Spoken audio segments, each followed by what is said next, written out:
Good morning. We are on day 10 of the hearing in EIB 25-23, the rulemaking for the Clean Transportation Fuel Program. We're going to begin this morning with the presentation by Oxy. We will have a public comment session at 1 p.m. And we have a new lead for the team of interpreters, Amelia.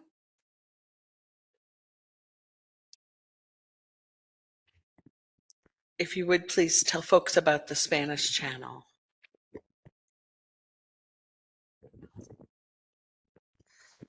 Good morning, everybody. There is interpretation into Spanish available for this hearing. If you would like to hear interpretation into Spanish, please go to the bottom part of your screen and find the globe, click it, and choose the Spanish or English language for that matter. Buenos días. La interpretación al español está disponible para esta audiencia el día de hoy. Si desean escuchar la audiencia en español, por favor vayan a la parte inferior de la pantalla, busquen el globo terráqueo, oprímanlo y pueden ahí oprimir el español y así van a poder escuchar el español. Gracias. Thank you. All right, Mr. Tucker. I don't believe Oxy's done their opening statement yet, right? All right.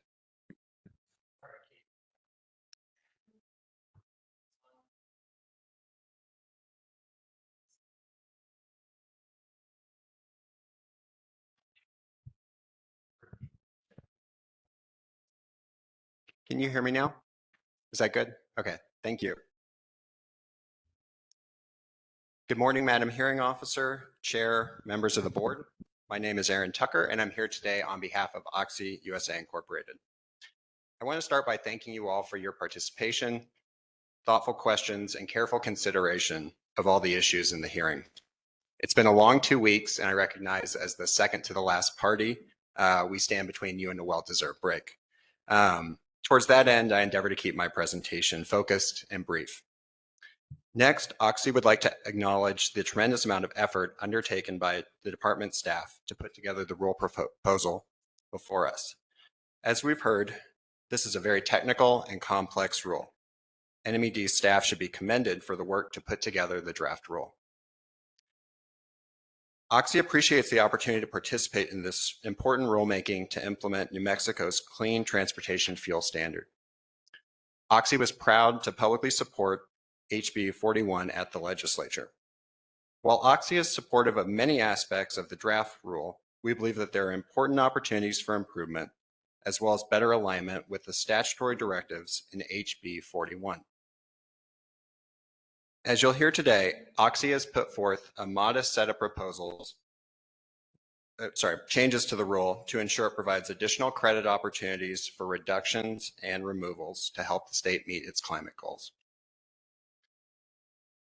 HB 41 statutory directive is clear and unambiguous. It requires that the CTFP rules include additional credit opportunities from activities and projects that support the reduction or removal of greenhouse gas emissions associated with transportation in the state. The legislature's use of both reduction and removal was intentional and meaningful. Reductions address future emissions, but removals address the legacy greenhouse gas emissions already in our atmosphere from decades of transportation fuel combustion. By specifically mandating credit opportunities for removals, the statute recognizes that achieving the state's climate goals requires not just reducing future emissions, but actively removing legacy CO2. Direct air capture, or DAC, is the most meaningful form of technology to remove atmospheric CO2 available today. Direct air capture captures CO2 directly from the ambient air, including CO2 from legacy transportation emissions, using proven chemical and physical processes. As you'll hear today, DAC is ready for deployment, and the world's largest DAC facility is being constructed right now by Oxy in the Permian Basin. DAC technology offers both fuel pathways and credit opportunities that directly serve the statute's removal mandate. First is DAC to sequestration, which permanently removes CO2 from the atmosphere and then is stored securely in geologic formations. Second is DAC, you'll hear about, is DAC to EOR, or enhanced oil recovery, which combines atmospheric CO2 captured by direct air capture with an enhanced oil recovery, producing lower carbon intensity crude oil while permanently sequestering over 99% of the injected CO2. Both these activities produce GHG removals that are measurable, verifiable, and permanent, with robust federal oversight through EPA's Class 6 well program and greenhouse gas reporting program.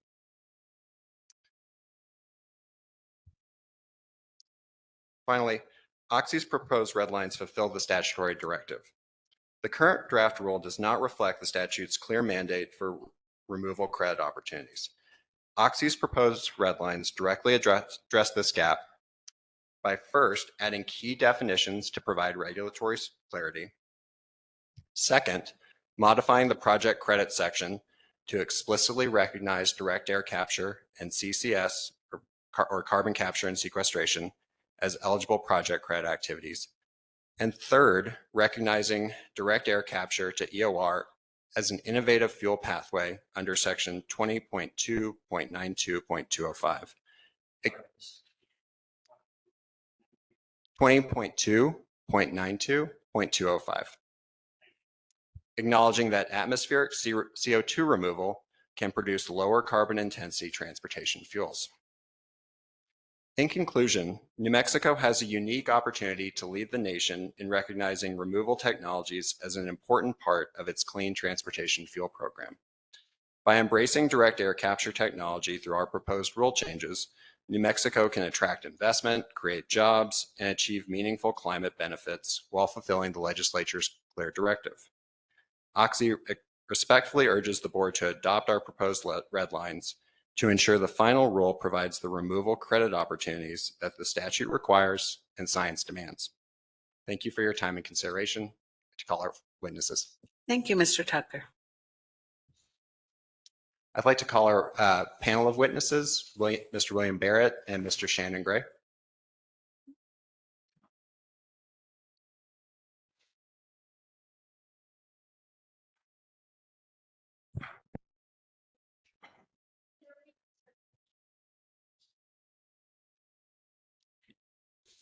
Oh, Ms. Jones, could we share our screen for the presentation?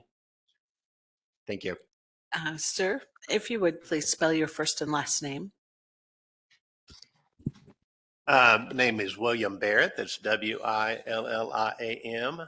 Barrett, Barrett. Do you swear or affirm to tell the truth? I do. Thank you. Sir? My name is Shannon Gray. That's ShannonGray. Do you swear or affirm to tell the truth? I do. Thank you very much. Mr. Tucker. Thank you. Mr. Barrett, I'll start with you. Could you please state your full name for the record? Yes, my name is William Barrett. Thank you. And what is your role at Oxy? My role is the Vice President of Carbon Product Development at 1.5, which is a subsidiary of Oxy.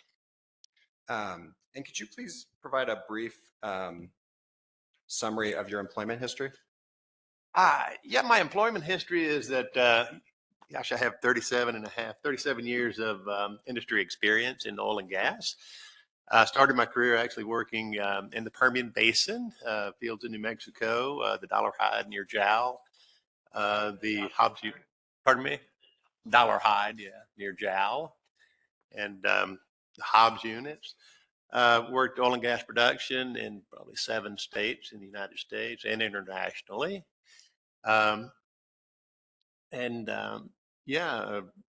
Rich history right now. Oxy has formed the Oxy Low Carbon Ventures, and part of that is 1.5. And so that's the organization that I'm employed with now.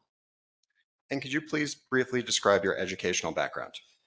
My education is that I received my bachelor's degree in petroleum engineering from Texas A&M University in 1988.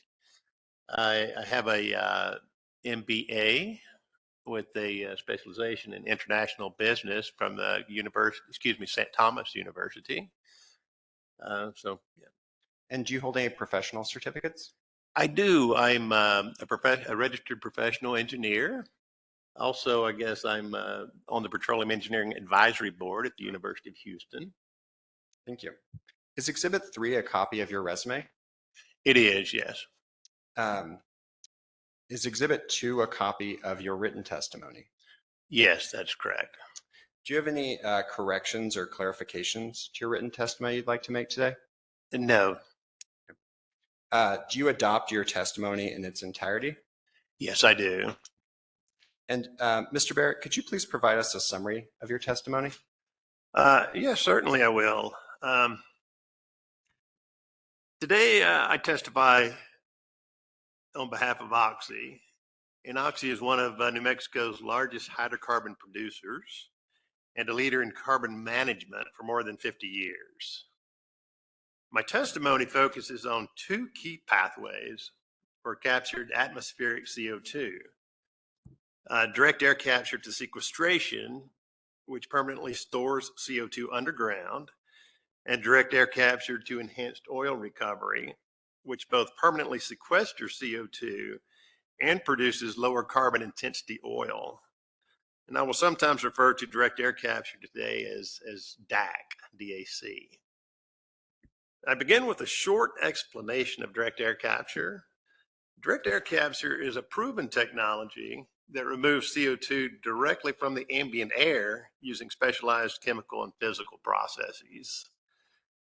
Through the Oxy subsidiary of 1.5, Oxy is constructing the world's largest DAC facility called Stratos in the Permian Basin.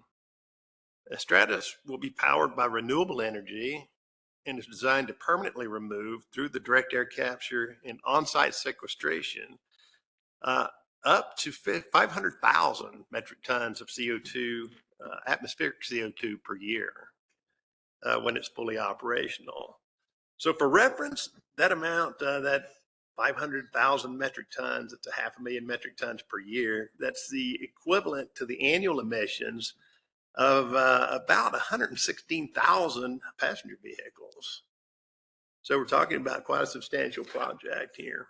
The first 2 Stratos trains are scheduled to come online this year. And if we'll, now we're showing some slides up on the viewer. So this first slide on Oxy's PowerPoint, which is displayed there, is an illustration of the Stratos facility's direct air capture process. And Stratos is unique not only because of its capacity to capture CO2, but also because it combines existing technologies in an innovative way, which makes the technology both affordable and scalable. So if you'll see on the left side, those the large fans, those are the air contactors. The air contactors fans pull ambient air through a chemical solution which preferentially bonds with the CO2, while the rest of the air returns to the atmosphere. So next, the solution moves to the pellet reactor, which is the second diagram from the left. And that's where the part of the solution that's carrying the carbon dioxide, the CO2, becomes pelletized in a solid form. And then those pellets pass through a centrifuge where the pellets are separated from the solution and kind of dried.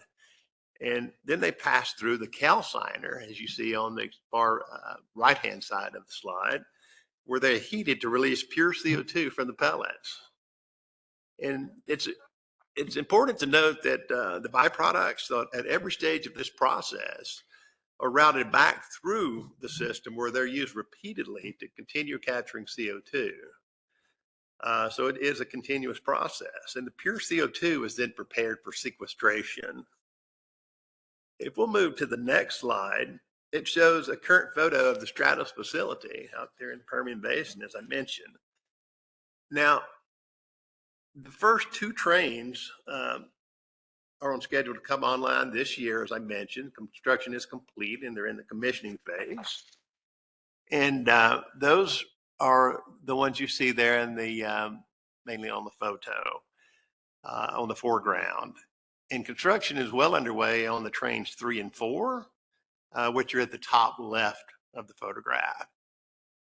So this is real time. It's actually very exciting to see this project.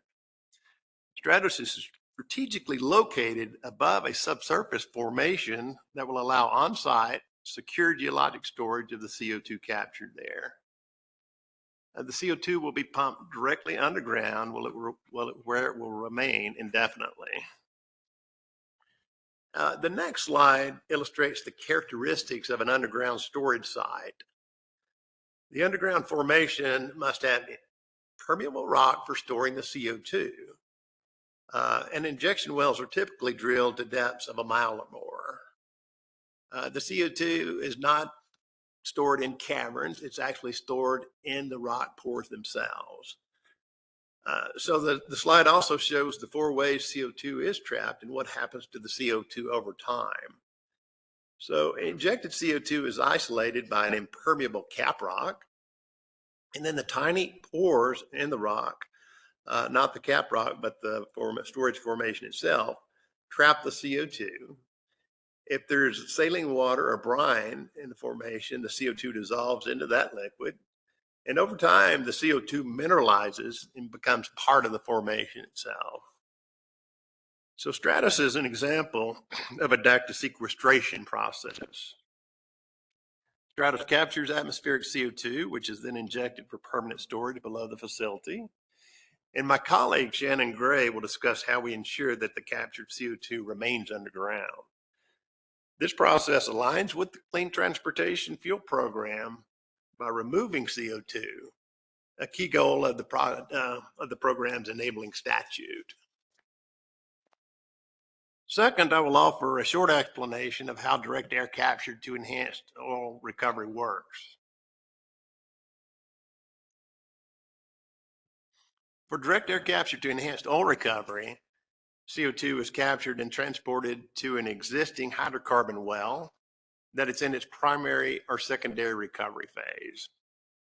So Oxy has substantial experience with CO2 transportation and currently sequesters about 20 million metric tons of CO2 annually. Once the CO2 arrives at the well site, its injection into the well allows for enhanced oil recovery and results in the permanent sequestration of approximately 99% of the injected CO2. We'll say more than 99%. This sequestration results in a lower carbon intensity for the produced fuel. It can alternately be used for generating project credits, but you can use one or the other, right? So both DAC to sequestration and DAC to enhanced oil recovery align with the goals of New Mexico's Clean Transportation Fuel Program because they result in permanent removal of atmospheric CO2.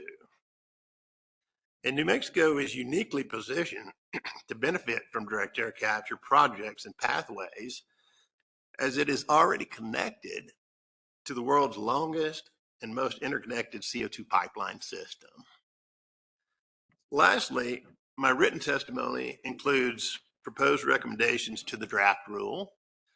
Specifically, Oxy recommends that the Clean Transportation Fuel Program explicitly recognize a DAC to sequestration project pathway and a DAC to enhanced oil recovery project and fuel pathway.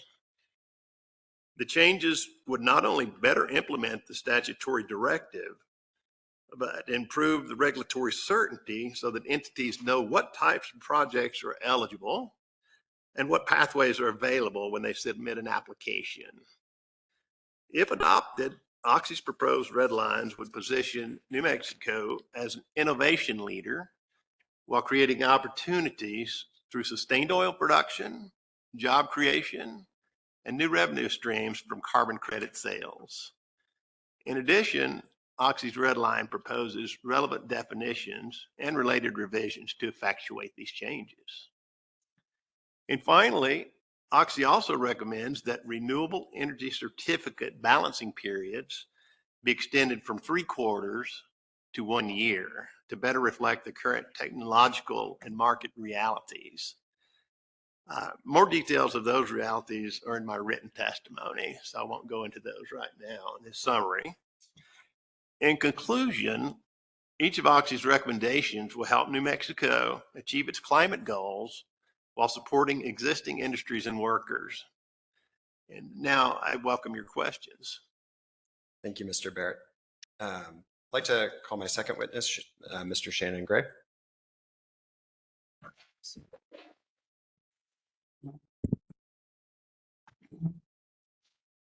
Mr. Gray, could you please state your full name for the record? Yes, my full name is Shannon Michael Gray. Thank you. And could you briefly describe your current role? Yes, so my current role at 1.5 is as a product development engineer, where we do our best to figure out the what and the how of how large-scale climate projects such as Stratos, which Mr. Barrett just discussed, can be integrated into our portfolio of projects into the future. We routinely work with international organizations such as the International Maritime Organization, the International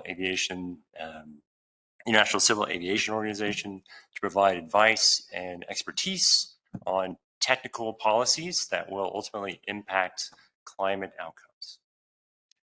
Thank you. And could you please briefly provide a summary of your employment history? Yeah, so I've worked for Occidental Petroleum, or Oxy, since the beginning of my career. I started there as a facilities and production engineer out in the Permian Basin, where I did my best to kind of rebuild and continue to build the infrastructure in those regions. I then moved into our midstream assets, which includes some of the CO2 enhancement recovery processing facilities, where I gained an understanding of our CO2 transportation pipelines and networks, and also the acumen that Oxy has in that space.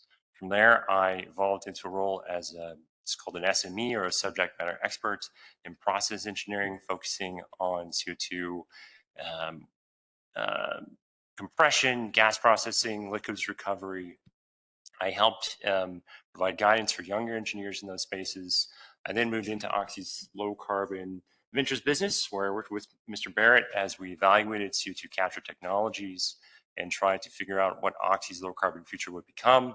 We then founded 1.5, where I've been working as a product development engineer for about 3 years now. Thank you. And could you please briefly describe your educational background? Yes, I have a Bachelor's of Science in Chemical Engineering from the University of Kansas, Rock Chalk Jayhawk.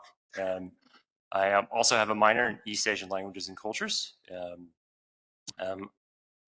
That's pretty much it. Thank you. Yeah. And is Exhibit 5 a copy of your resume summarizing your education and employment history? Yes, it is. Is Exhibit 4 a copy of your written testimony? Yes, it is. Do you have any corrections or clarifications to your written testimony you'd like to make today? I do not. Okay.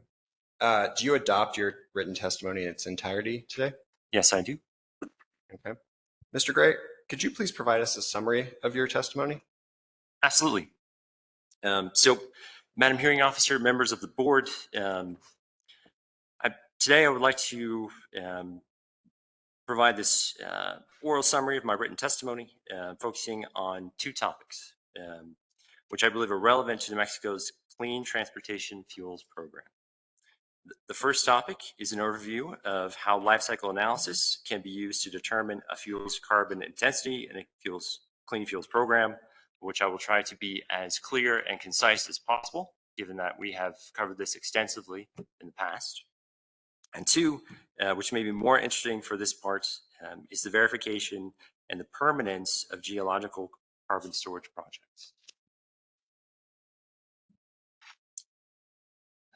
LCA, or life cycle analysis, is a comparative framework which can be used to assess environmental aspects and potential impacts associated with a product, process, or service. The analysis consists in general of four parts: a goal and scope definition, a life cycle inventory analysis, a life cycle impact assessment, and finally an interpretation of the study itself.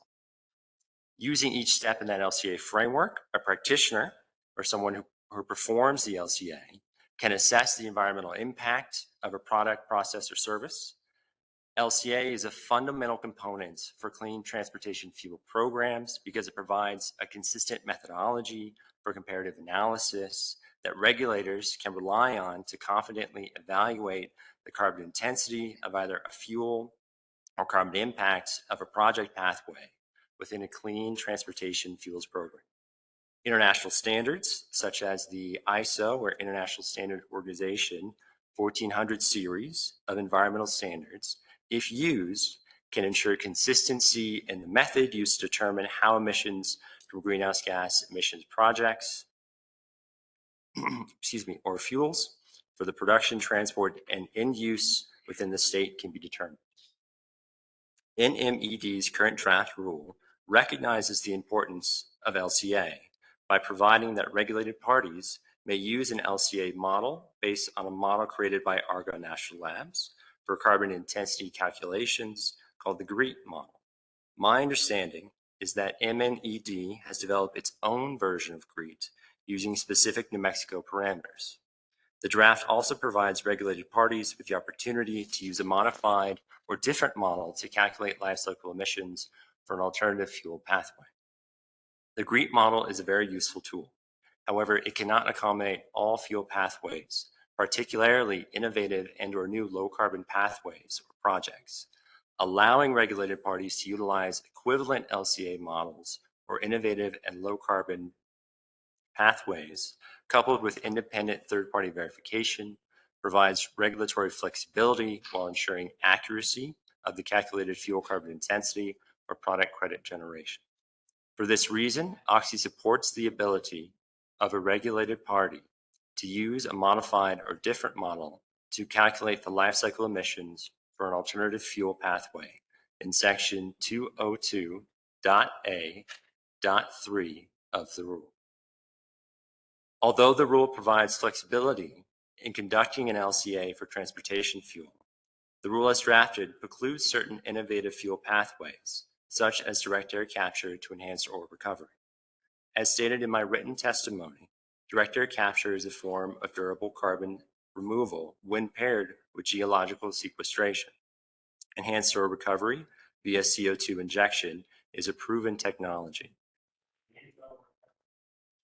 Enhanced oil recovery via CO2 injection is a proven technology. It is an effective method by which to increase the overall hydrocarbon recovery for existing oil and gas assets, and by which to also store captured carbon dioxide, thereby creating permanent carbon removal as a byproduct of the process. Transportation fuels refined from crude oil produced using CO2 EOR, sourced from atmospheric CO2, such as direct air capture, can result in lower carbon intensity transportation fuels. New Mexico has an opportunity to recognize in its clean transportation fuel program the climate and regulatory benefits of a direct air capture-based fuel pathway via direct air CO2 capture enhanced oil recovery, or DAC to EOR for short. A recognized DAC to EOR fuel pathway would allow New Mexico to diversify the alternative fuel technologies integrated into the low carbon fuel standard. Furthermore, regulatory recognition would galvanize support and incentivize investment for removal technologies such as direct air capture. The concept of lower carbon oil and gas production at face value could seem counterintuitive.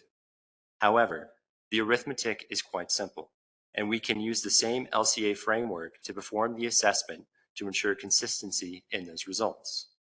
DAC to EOR projects enable significantly lower carbon production from existing oil and gas assets. Oxy's initial internal analysis estimates that potential reductions could be between 50 to 70% via simultaneous storage of atmospheric carbon dioxide.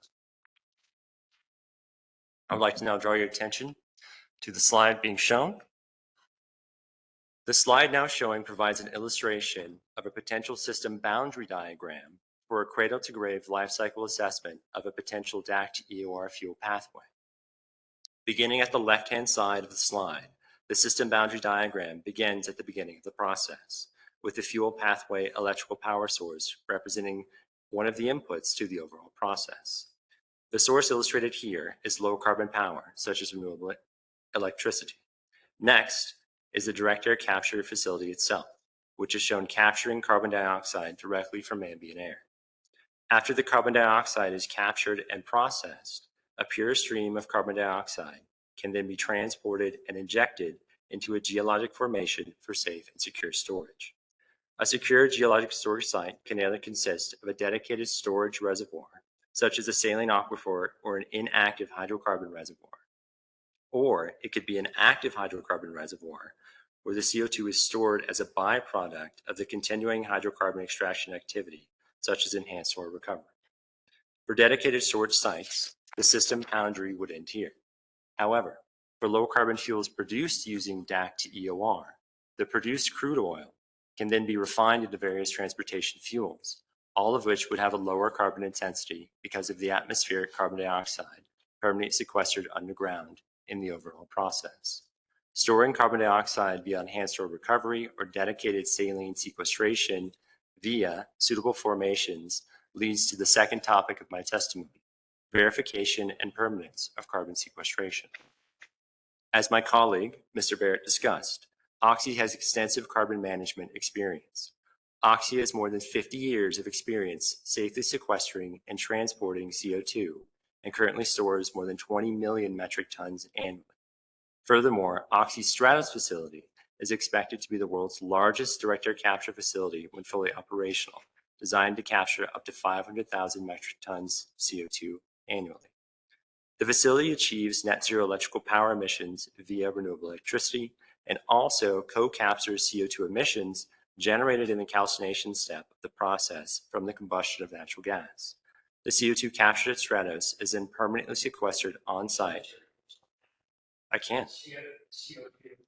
The CO2 captured at Stratos is then permanently sequestered on site through underground injection into UIC Class 6 wells. The name UIC Class 6 well refers to the United States Environmental Protection Agency's Underground Injection Control Program classification system under the Safe Drinking Water Act. Class 6 wells are specific to the dedicated geological sequestration of carbon dioxide. This is one of the federal programs which ensures that stored carbon dioxide is verified and permanently stored. The program requires extensive site characterization, continuous monitoring, emergency response procedures, financial assurance, and post-injection monitoring continuing until the authorization of storage site closure. The permitting process involves detailed applications, including environmental impact analysis, geological analysis, well construction plans, monitoring protocols, and public comment opportunities and periods.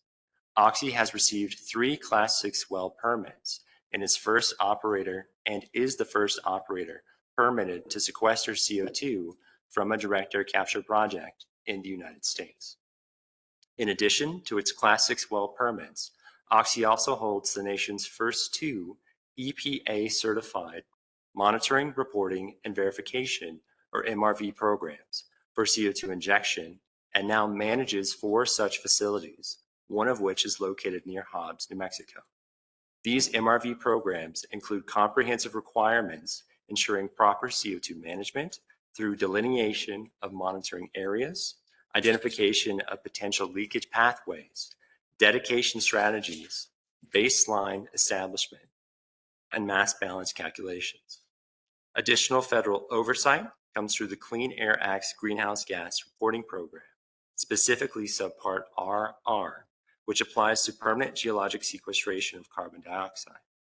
This program requires compliance with MRV plans approved by the EPA, demonstrating that injected CO2 remains permanently stored underground. The Internal Revenue Service also relies on these MRV plans for verifying carbon dioxide, which is for verifying carbon dioxide storage when a party claims federal 45Q tax credits. Oxy has suggested that New Mexico consider relying on these existing federal requirements for purposes of credit opportunities for carbon reductions and removals in the Clean Fuels Transportation Program. In summary, Oxy recommends that the final rule explicitly provide credit opportunities for both productions and removals, including specific pathways and project credit opportunities for direct air capture, as well as carbon capture and sequestration technologies.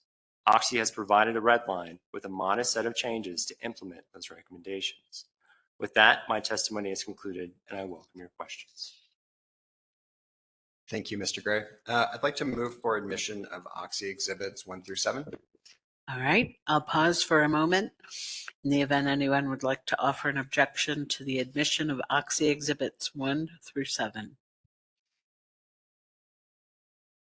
They're admitted. Thank you. Thank you. And with that, I'll pass my witnesses for cross-examination. Thank you. We'll start with Mr. Noyes or Ms. Menard.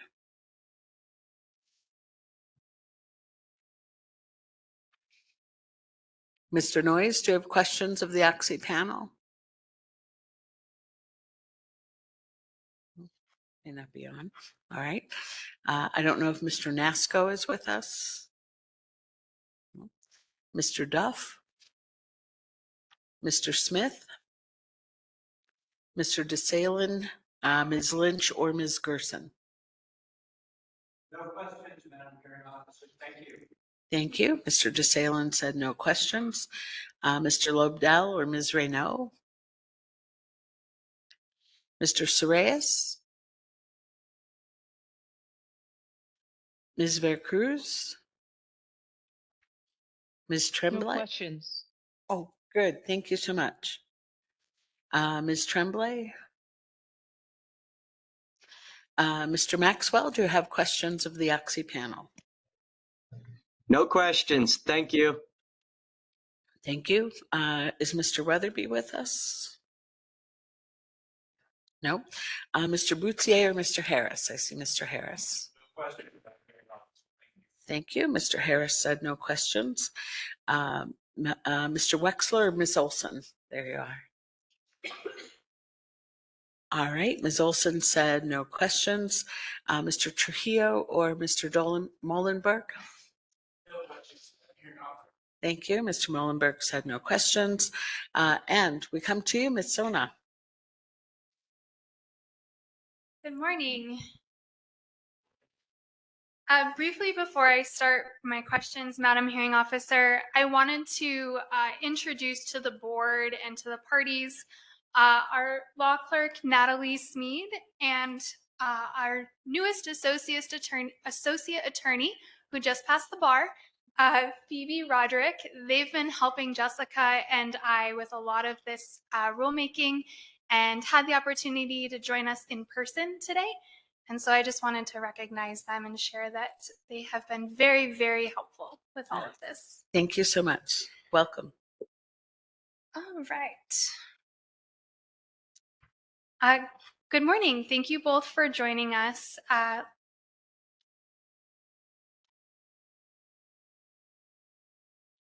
need my clock. My name is Kelsey Sona. I'm an attorney representing the New Mexico Environment Department who brought the petition for the rule in this case. Mr. Barrett, can I start with you, please? Yes. My first question is I wanted to clarify, you shared some pictures and information about Oxy's Stratus facility. That's in West Texas, correct? Yes, it's in West Texas in the Permian Basin. Okay, thank you. And for a lot of my questions, I'll share with you that I read your testimony. It was helpful. It's very complex and technical. And so the goal of my questions is to help us kind of step out and understand some of it. And so if you don't know where my question's going, I promise I'll get you there. You testified first, kind of early in your testimony, that NMED, quote, ignored the input of stakeholders, quote, by not explicitly referencing DAC. Do you recall that testimony on page 6? Let me move to page 6 right quick.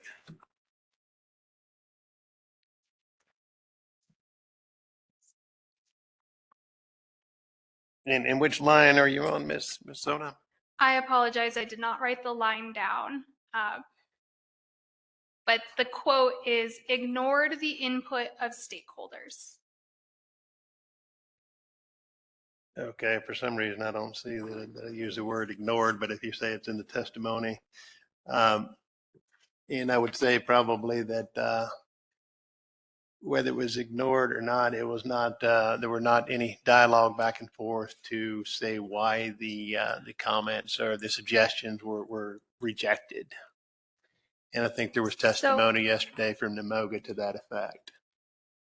Okay, so are you aware that Mr. Vaughn testified about the meeting on January 21st, 2025 between NMED, Namoga, and API, along with HF Sinclair, Chevron, Shell, Phillips 66, Marathon, and Enterprise that also included Oxy regarding topics that specifically included project credits and DAC? Are you aware of that meeting? I'm aware that there was a meeting, yes. Okay. Are you also aware that both Mr. Vaughn and NMED's Bureau Chief, Ms. Borchert, testified during this hearing about how the department did in fact receive and review Oxy's comments about DAC and CCS?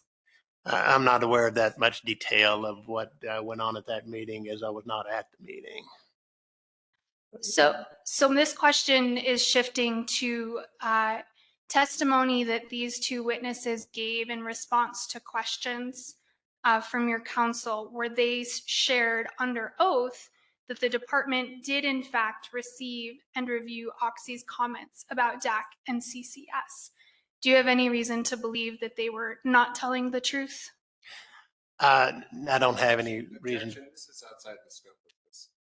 And Madam Hearing Officer, we've established as the case has progressed that to the extent clarifying some of the testimony between, while it has a little bit of rebuttal to it, these are the clarifications that the board is looking for. Right. I'm not going to elaborate on this point. All right. Thank you very much. Did Mr. Barrett answer the question?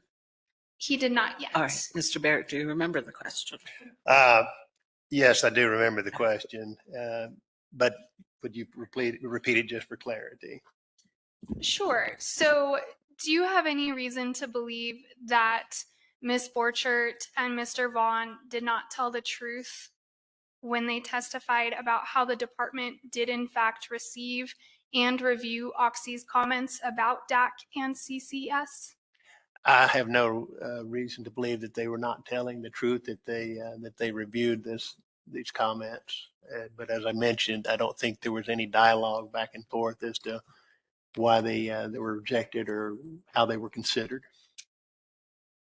Isn't it true, Mr. Barrett, that NMED was meeting with Oxy up through the week before this hearing began to understand your company's concerns and communicate NMED's perspectives about those concerns? I'm not aware of exactly which meetings were held then.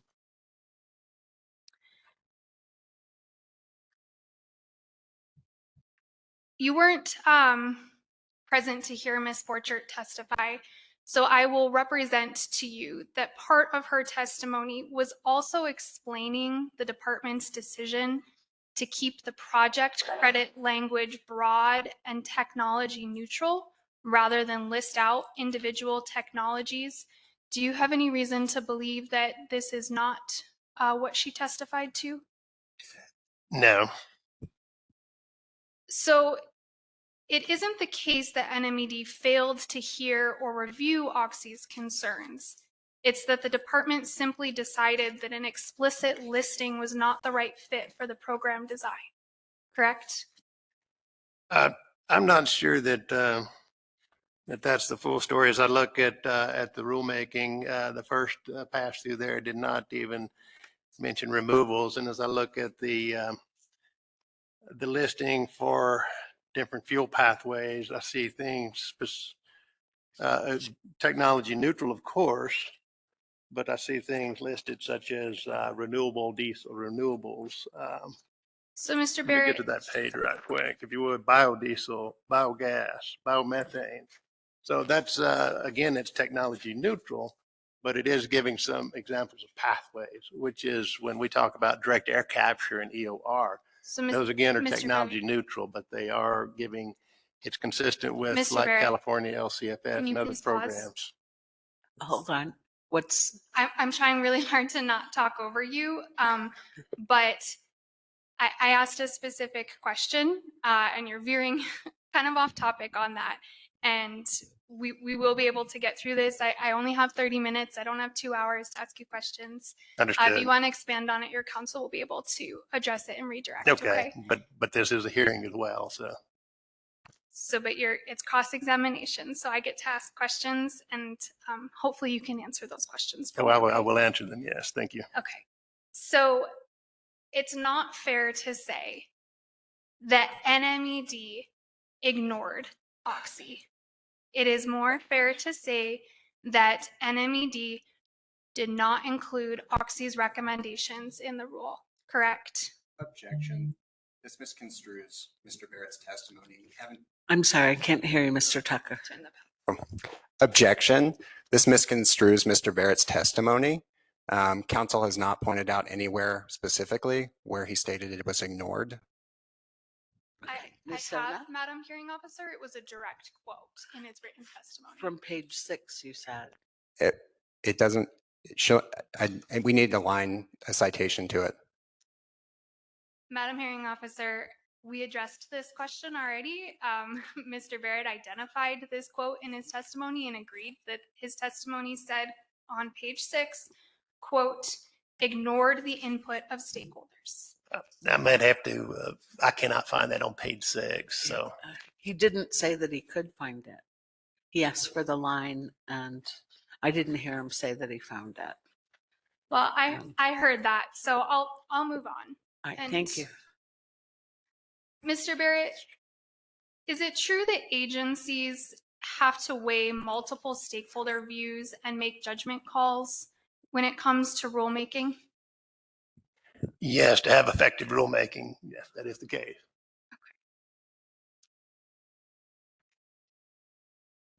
So shifting to a different topic, I'm going to quote this statute to you, section 74-1-18, and ask you to assume it's true. I have no reason to misrepresent this to you, just doing it to move us along. So the statute states that, quote, additional credit opportunities from activities and projects that support the reduction or removal of greenhouse gas emissions associated with transportation in the state, quote, are credits that the rule is required to include opportunities for.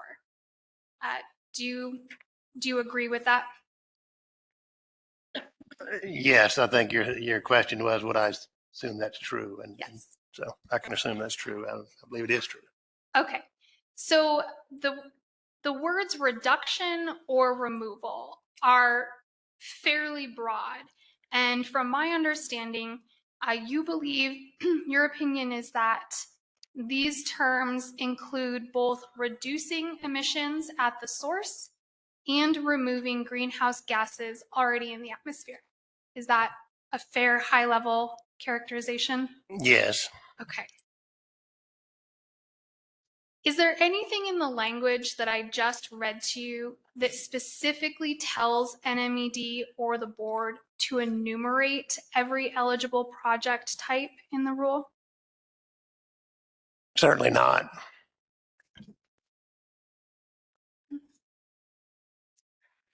I'll represent to you that Director Miano testified during the hearing that the statute itself requires credit opportunities for both reductions and removals. Do you have any reason to dispute that that was her testimony under oath? No. Okay. I'll also represent to you that she testified that NMED did not list any specific types of activities or projects that could qualify because they did not want to inadvertently stifle someone's innovation if the project they wanted to submit for was not listed. Do you have any reason to dispute that she testified to that under oath? No, I don't have any reason to dispute that that was testified under oath. Okay, But that so doesn't mean that the broad categories should not be included as they were in California's LCFS, and gives a certainty to financiers. we'll get to that. So under NMED's perspective, it's fair to say that they believe that DAC and CCS projects already fall within the scope of, quote, additional credit opportunities, end quote, if the proposal demonstrates the removal or reduction are, quote, associated with transportation in the state, end quote. Is that fair? Could you repeat the question? Yeah, I'll remove the quotes. I was just trying to make sure you understood there is statutory language in there. Under NMED's perspective, DAC and the CCS projects already fall within the scope of additional credit opportunities if the project demonstrates the removal or reduction are associated with transportation in the state. Is that a fair characterization of the testimony that I just shared with you? Yes, I believe it is. Okay.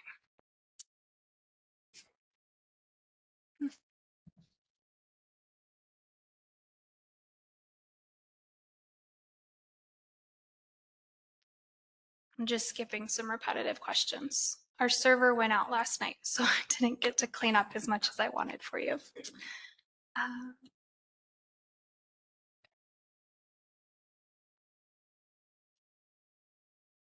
Okay, so moving to a slightly different topic. In your testimony, you suggest that the rule lacks sufficient flexibility for DAC and CCS. Do you recall that testimony? Ms. Ona, could you again point me to the page of my testimony and the line of Sure. that? I believe it's on page 6.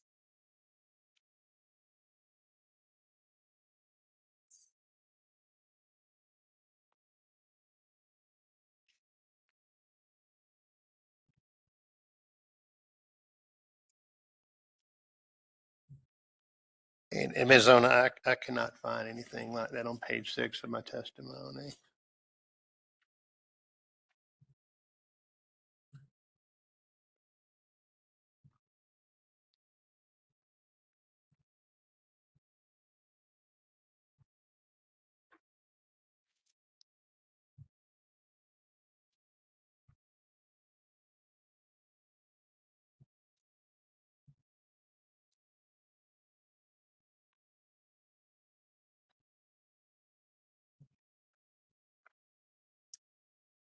I may have pulled it from Mr. Graves, but in general, do you characterize that the flexibilities in the rule as proposed by NMAD don't offer enough flexibility for DAC and CCS, and that's why why Oxy has proposed some changes that they think are going to be more appropriate to allow the flexibility? I'm not sure it's flexibility or is it assurance that that these broad removal activities are included in the rulemaking, such as DACTA sequestration and DACTA EOR. So I'm not sure I understood that, so let me ask it this way. In our discussion that we've had now, you've acknowledged that both the statute and Section 306 of the project credits provide for removals and reductions, correct? that's correct, yes. Okay. And so, in your view, DAC is a reduction project and CCS is a removal project? Or are they flipped? Let's see. Direct air capture is a removal. and enhanced oil recovery can generate project credits or fuel pathway credits Okay. based on the removals. Okay. So the language for removal and reduction covers these activities, correct? Ms. Zona, that's, I think, by the small amount of red lines that we're proposing to include in the rulemaking, that would clarify that, yes. Okay.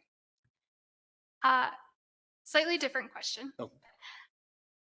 When I was looking at your testimony and Mr. Gray's testimony, I didn't see any sort of discussion about what the investment in New Mexico would be by Oxy if the board were to provide for all of these changes in the rule. Does Oxy have any plans to bring DAC or CCS projects to New Mexico? Objection. This is outside the scope of the testimony and calls for speculation as well. Ms. Sona? Madam Hearing Officer, this question goes to the credibility of the company's requests, and asking about investment has been a question that each industry participant has been asked and has answered throughout this hearing. All right. This isn't out of line from what we've been through for 2 weeks. All right. So, Mr. Barrett, I'll ask you not to speculate, but if you have an answer to the question, please go ahead. Okay, yes, Madam Hearing Officer, thank you. Oxy right now has CCUS projects. As we mentioned, we are sequestering CO2 in the state of New Mexico and let's say the Hobbs fields, the North Hobbs and the South Hobbs. And so, yeah, so we are actively investing and have been in New Mexico for decades, and we'll expect to continue that relationship. Thank you, Mr. Barrett. I was going to ask the question about Hobbs of Mr. Gray, so you clarified that one. I appreciate it. You mentioned that project was CCS. Are there any plans for DAC in New Mexico? Objection. Calls for speculation. Same caution, Mr. Barrett. Yeah, I cannot speculate on that, but I will say that 1.5 has plans to. This is the first plant Stratos, but we expect to be many plants, and we're looking at locations all over the United States and the world for those. So we expect this will be a climate solution if we get it built in. If it's built into the rulemaking for New Mexico, as it is in California and other places, that we will be able to provide those solutions. And so as part of that, is the plan for Oxy's Stratos facility to be eligible for New Mexico credits? Yes, Ms. Zona, the answer to that one is yes. And with these red lines, if those are accepted, then there will be certainty that those credits would be available, could be used in the New Mexico's clean transportation fuels program.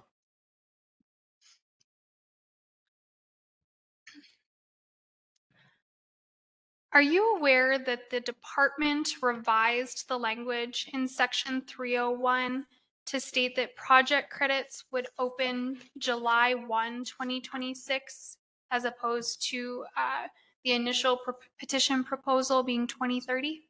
Yes, I'm aware of that. Okay. So I'm going to proceed under that for the next few questions. It helps the board knowing we've reached an agreement on that. Understood. So you've shared with us that Oxy does intend to participate in the CTFP. And my question to you is, does Oxy intend to participate and seek project credits in New Mexico as soon as the application period opens, July 1, 2026? Objection. Calls for speculation. Same caution, Mr. Barrett. Yes, Madam Hearing Officer and Ms. Zona, I can't speculate on that. That it's one day out of many. So.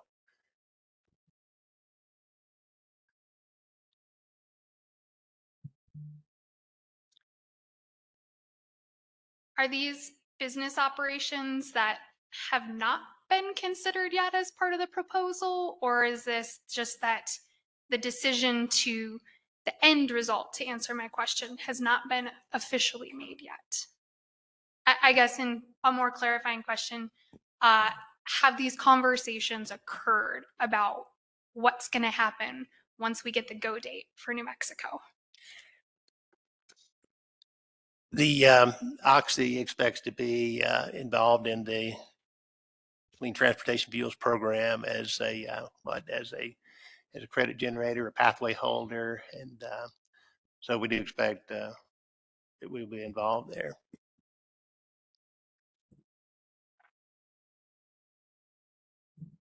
One of the critiques that your testimony has about the program is that there's not guidance issued yet. Do you recall that critique? I don't recall that critique, but I don't have any reason to believe that it's untrue. Okay. You also shared with us a little bit about California and what California has done for these projects. Does California have substantial guidance for the types of projects that Oxy is proposing? California's rulemaking does specifically call out direct air capture and I believe enhanced oil recovery. So yes, the answer is yes. Yes, they have guidance. To the best of to the best of my knowledge, to the best of my knowledge, yes. Okay. And California's program's been going for a while, right? They've had a lot of opportunity to build up their program, right? Yes, it's been in place for a number of years. Okay. Has Oxy applied for credits in California? Yes, we have. Do you have any reason to believe that NMED will not look to California and the other states to develop its guidance through the legislature's directive to consider similar programs in other jurisdictions and allow for coordination? That would be outside of my knowledge. I'm not sure what NMED is planning to do on that. Do you think it would be a good idea for them to look to California?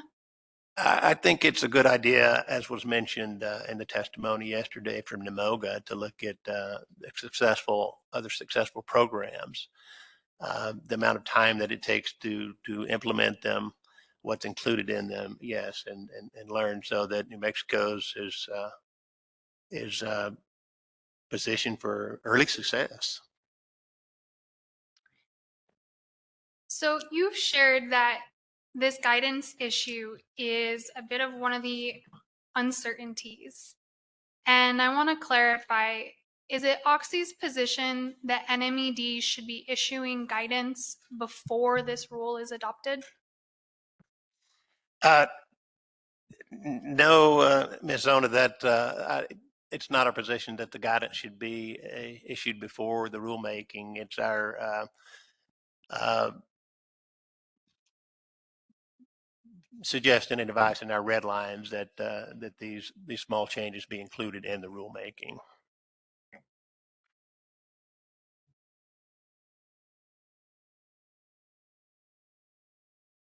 And part of Oxy's proposal that we now agree on was to move up the project credit application date from January 1, 2030 to July 1, 2026, correct?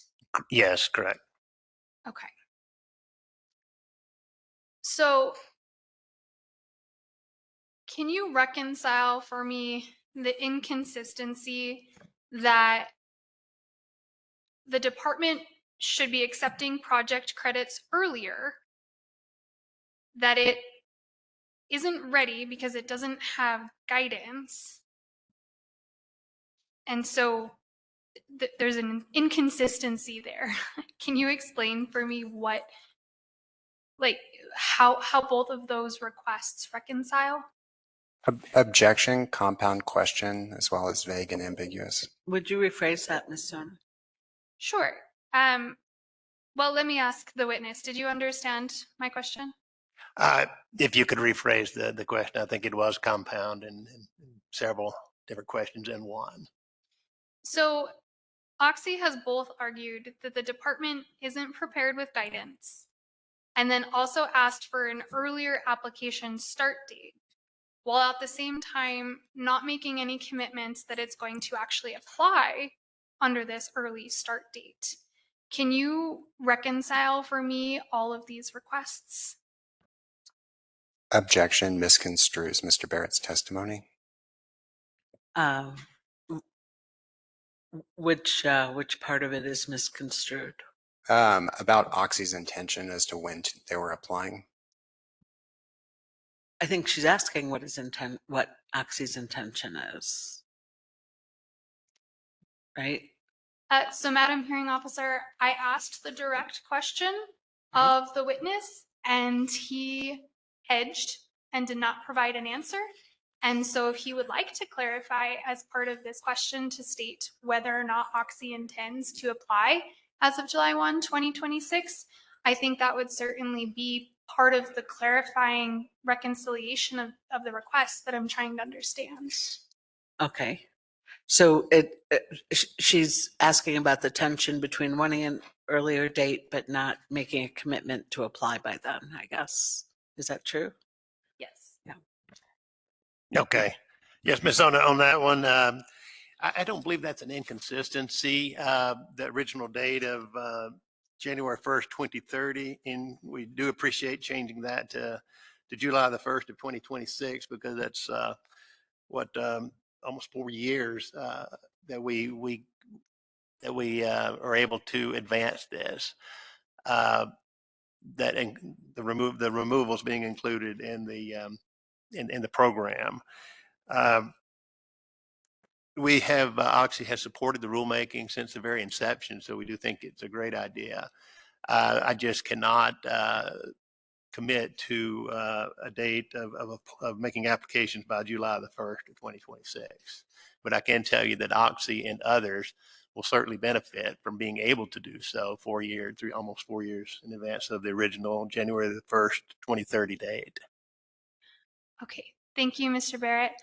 I think I have a few minutes left on his time. I'm going to pause now and reserve that just in case Mr. Gray isn't able to answer some of my questions. I did read your testimonies. I believe I separated them out well, but just in case, let me know, Mr. Gray, if we need to go back to Mr. Barrett, okay? Okay. Okay.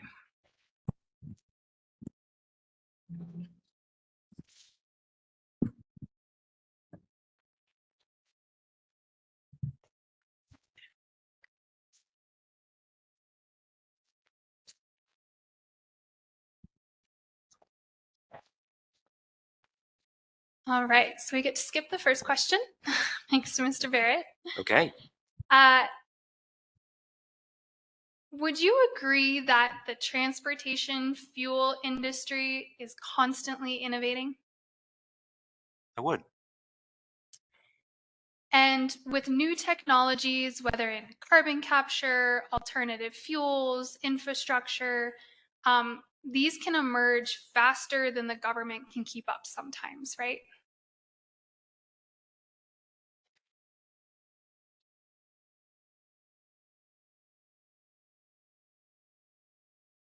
Are you asking me? I'm sorry, could you rephrase the question? Sure, I can rephrase it. Is it a common thought from industry that they tend to share that they are innovative and faster paced than the government, saying government moves slow? Is it fair to just very generally say those two characterizations?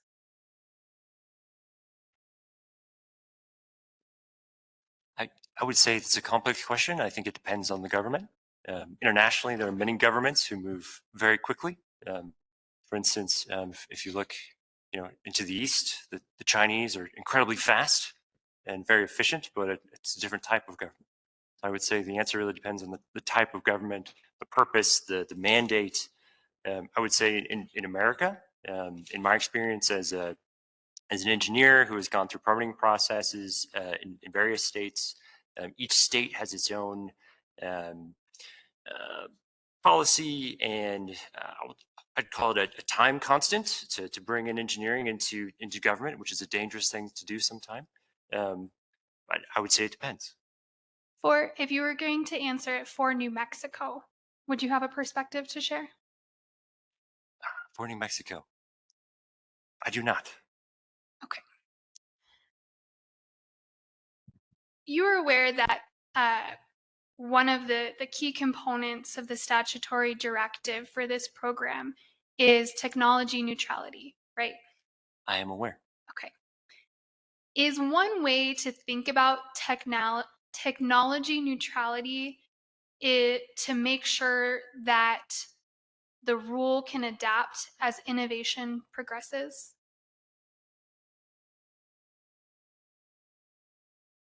I'm sorry, could you rephrase the question? One way to think about the statutory directive for technology neutrality is to make sure that that phrase is intended to make sure the rule can adapt as innovation progresses.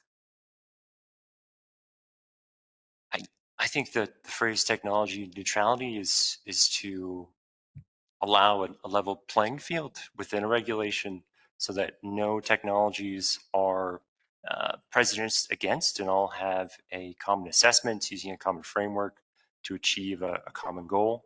I think that innovation in and of itself will come out of a process that has, I'll call them boundary conditions or guidelines around the premise of technology neutrality.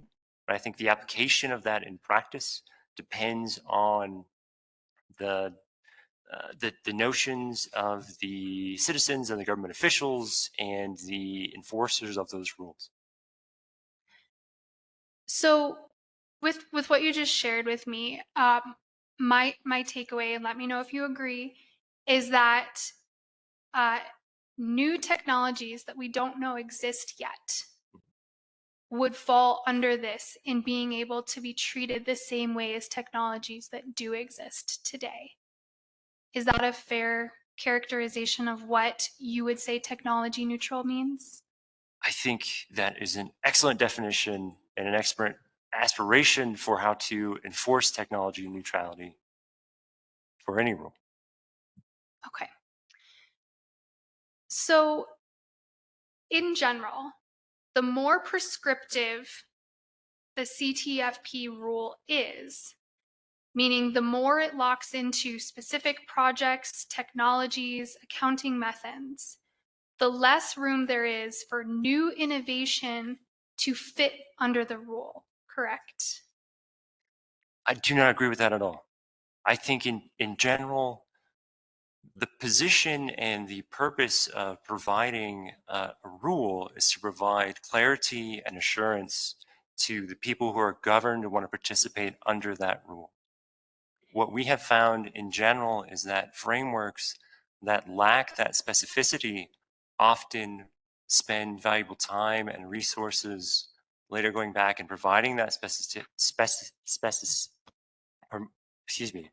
being specific in those areas for peoples and programs and industries who want to participate under those rules. I think there is a difference between having a broad and applicable and idealistic aspiration for what a rule should do versus defining explicitly how that rule is interpreted. And that interpretation is where industry and possibility actually lies. Have you participated in the rulemakings for low carbon fuel standards in other states? I have provided guidance and I will call it expert testimony, or expert testimony, I think is the wrong word, expert inputs for rulemakings in other states. Yes, I have. Okay, so you're aware that other states have these programs and have gone through multiple rulemakings in each state, correct? That is correct. Okay.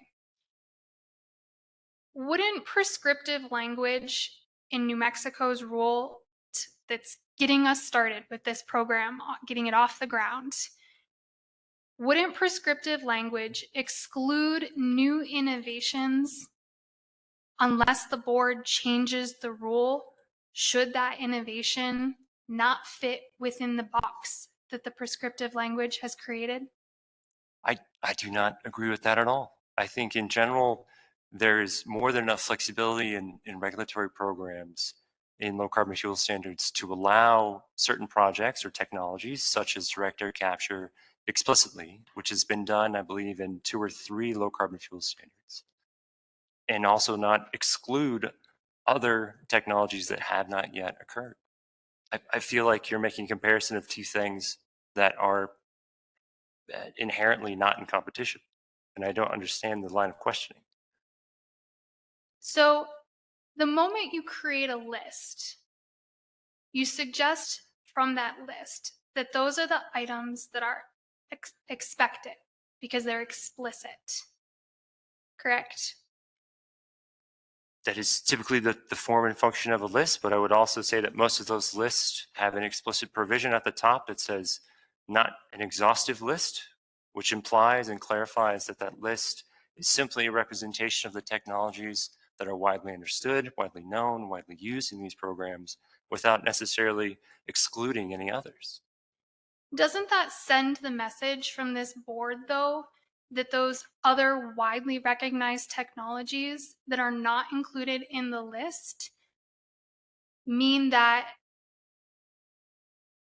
to truly show they are widely recognized by New Mexico, the board needs to come back to rulemaking to update a long list of explicitly included projects? I would say the good governance of any regulatory program, really any foundational government, is to continuously update and improve and to support technologies or policies as they evolve over time.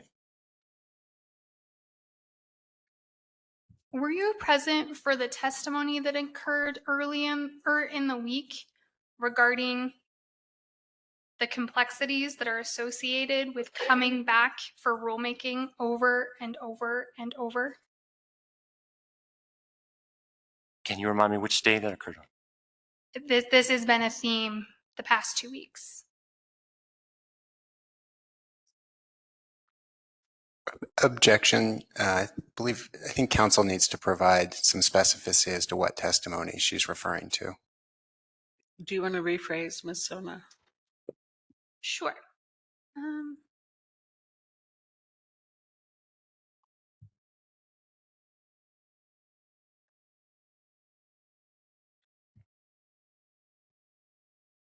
The testimony that I highlighted and shared with Mr. Barrett that came from Director Miano and Bureau Chief Borchert addressed the topics of NMED's perspective of project credits and what a list would mean. Do you recall those questions that I asked of him? Yes, I do recall the questions that you asked, Mr. Barrett. Okay. And so one of the follow-ups to those questions was, what is the impact of having to come back to this board for rulemaking changes, and how often is that going to happen? So my question to you is, understanding that that's been a concern raised in this hearing, is it your position that being prescriptive in project credits means that to fully recognize well understood projects, the board is going to have to do rulemaking again to include those projects in its rule? Objection. I think that was a compound question with kind of multiple questions to it. Could council please rephrase? It was hard to follow. Ms. Sona, are you referring to Mr. Gray's suggestion, say on page 7 of his testimony, about adding more flexibility to the rule? I believe those refer to something slightly different, Okay. but I think I've made my point that he doesn't understand. And so I'll move on to a different question. And try it a different way without being confusing. I'm not trying to intentionally confuse you. When innovation outpaces what is written in prescriptive language, the department has no choice but to come back to this board for a rulemaking to bring that innovation into the folds of the rule, correct?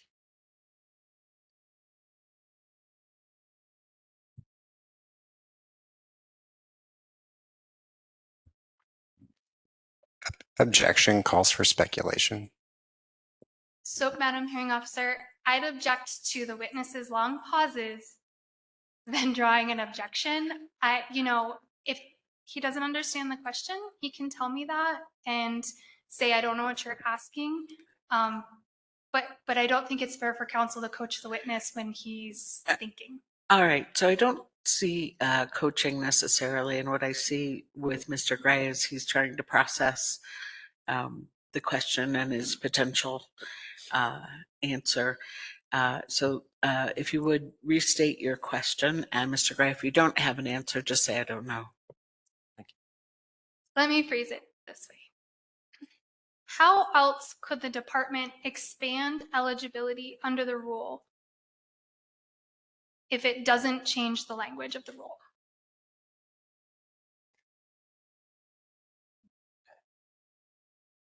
I'm not a regulator. I don't have any experience regulating or enforcing regulations. But my experience with low carbon fuel standards is that in general, they are extremely supportive of innovative and new technologies. This is why they have things called the Tier 2 project pathway. This is why they allow things like alternative LCA models to the GREET model, which is great, but it is not perfect, nor is it omnipotent.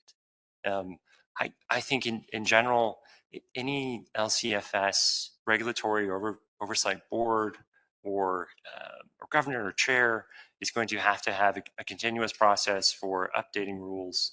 We see that all the time. Every 4 or 5 years, these programs will get updated. Those are regularly established. I think the suggestions that we are making as Oxy is to potentially save you time, or excuse me, save the rulemaking process in New Mexico time to put those corrections in today for projects and technologies that we know the state could use to meet the goals of the statute and the climate and air quality goals of New Mexico without potentially having to go back and do additional rulemakings to understand these. So my issue with the question is it seems like the question you're asking is supporting the comments that we're making in our testimony.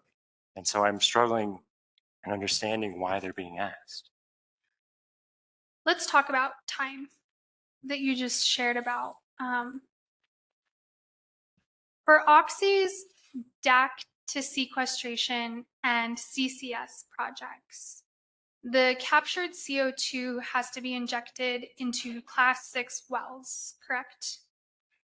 And if I've tried to understand these technical terms, so if you need to slightly correct the way I've used it, please do so. Absolutely. So the two projects that my colleague, Mr. Barrett, and I have been discussing from the direct air capture technology in Texas could be sequestered in 2 possible locations. So the first would be in a dedicated storage location, typically a saline aquifer, one that we've identified, and that would be in a class 6 well. Well, specifically designed for long-term geologic sequestration of carbon dioxide, typically governed by the EPA under the UIC program. Typically governed by the EPA, the Environmental Protection Agency, under their UIC program, the Underground Injection Control Program. The other location would be in an active or inactive hydrocarbon reservoir through the Class 2 UIC program. Class 2 wells are specific for the injection of fluids into oil and gas reservoirs. Okay, so I want to talk about class 6 wells for just a minute. Are you, so class 6 wells, they are, it's under EPA regulation, typically governed by the federal government, but there is a path where states can get primacy to issue these permits, correct? That is correct. Okay. Are you aware that New Mexico and not that New Mexico does not have primacy over class 6 wells currently? I believe that is correct. Okay. EPA's class 6 permitting process is widely recognized as taking 3 to 5 years and being very time intensive, correct? To my great chagrin, that is correct. Okay. And there's only a handful of these permits nationwide, or did you say that you were the first to get one? We are the first. We have Okay. 3. So you understand the work that goes into this. We do, and those wells are in Texas today. And I'm sorry, what was the last part of your question? Could you repeat that? You answered. Okay. New Mexico is only now preparing its primacy application to EPA for class 6 wells, correct? I'm not sure where the current application is for New Mexico to primacy, but if you believe that is true, I will believe you. Okay. Would you also believe that the application process for primacy is usually about 3 years to secure it? I would have to check the application for primacy versus the application for the well permits, which I am more familiar with. Okay. But in general, would you suspect it's a slower process on the spectrum rather than a fast process? Historically, I think that is true. However, in the current administration, the EPA has been acting, I would say, more regular than usual. So I wouldn't want to speculate into the future, especially in the current conditions. Okay, that's fair. Until EPA grants New Mexico primacy, Oxy would not be able to obtain a Class 6 sequestration permit from New Mexico and will have to go through the EPA for that approval, correct?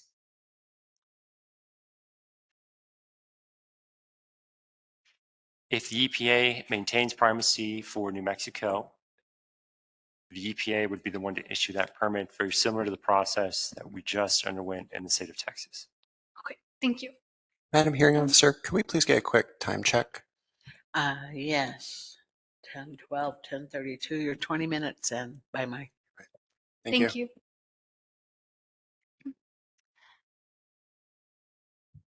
And I think you established this, but I just want to be sure. Oxy's operations for a DAC to sequestration project require a Class 6 permit, right? For dedicated sequestration, that is correct. However, for DAC to enhance the recovery, that is incorrect. Okay.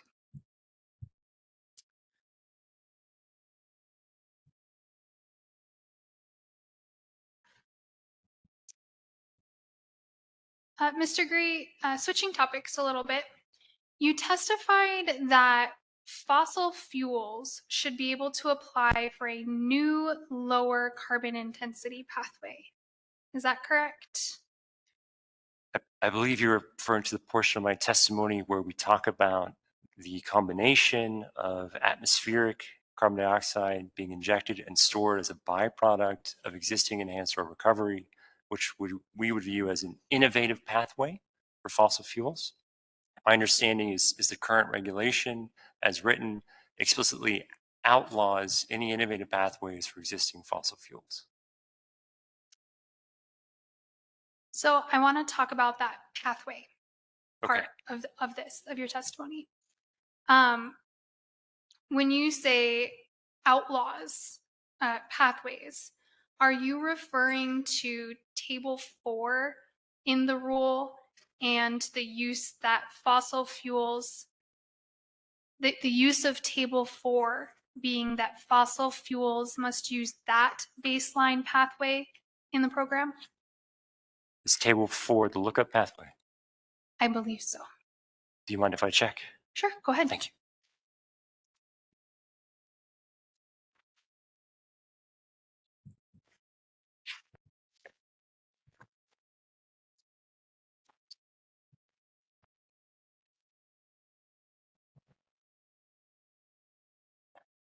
I think it's page 86.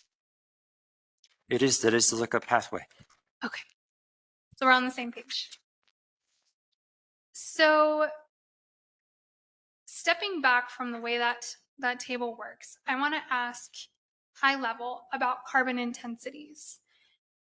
Even a small change in a fuel's carbon intensity score can affect the resulting credits and deficits that fuel generates, correct? That would depend on the overall volume of the fuel used for the generation of the credits, as the generation of the credits is carbon intensity multiplied by the fuel volume. But I think in general, I understand what you're trying to say. Okay. And so credits and deficits have real world market dollar value, right?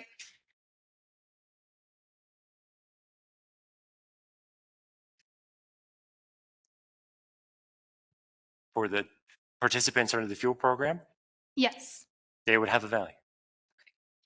And so even a small variation in carbon intensity could mean quite a lot of money for industry's fuel pool, correct? Again, I think it would depend on the volume, but carbon intensity is absolutely related to credit generation. Okay. And by effect of going down the thought process line, also ties to money, correct? Yes, I believe that's the underlying premise of an LCFS program. Okay. And so there's financial incentive for industry to seek lower carbon intensity fossil fuel pathways, correct? I believe most low carbon fuel pathways are absolutely designed to incentivize lower carbon intensity of transportation fuels. That is absolutely correct. Okay. And so Oxy's proposal is to allow these fossil gasoline, fossil diesel, and natural gas to not be bound by table 4, but to seek pathways, correct? That is correct. We are advocating for the allowance of traditional fossil fuels that we use on roads to be able to have a fuel pathway that takes into account innovative methods of production. And so given that we've established carbon intensity scores can down the trajectory be reflective of money, it's possible to, we're not supposed to say it's possible. One impact of that is the kind of, that there would be proliferation for nearly identical fossil fuel pathways seeking to tweak that carbon intensity score, correct? I think it's incorrect.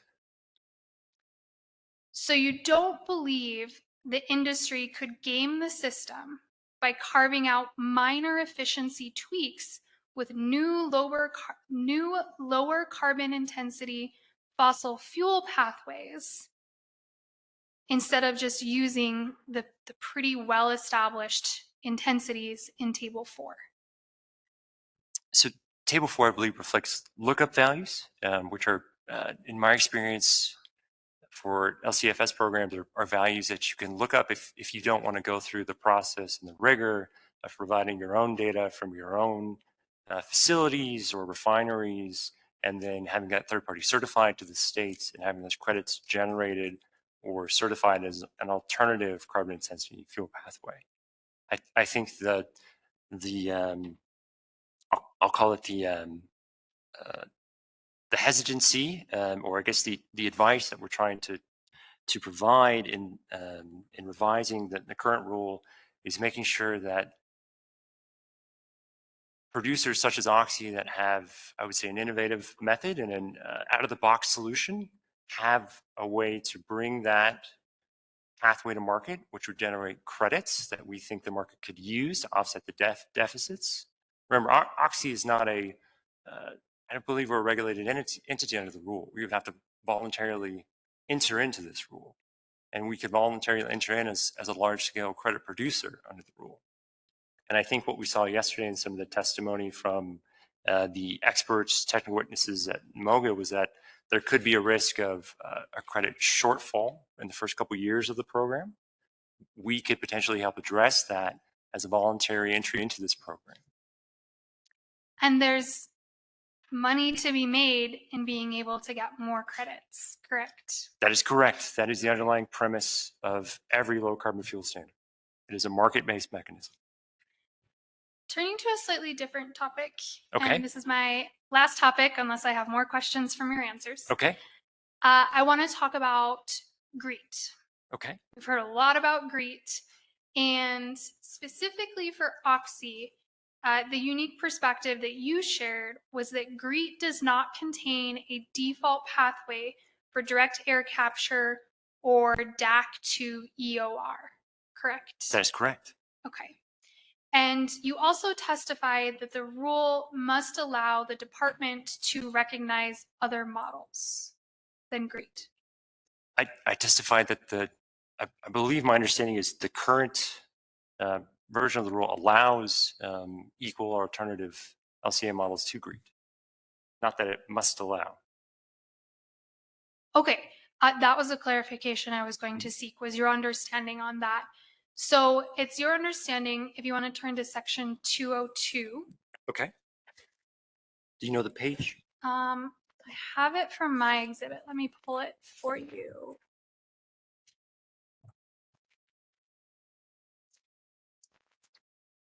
I found it. Okay. If you could go down to subsection A and then subsection 3.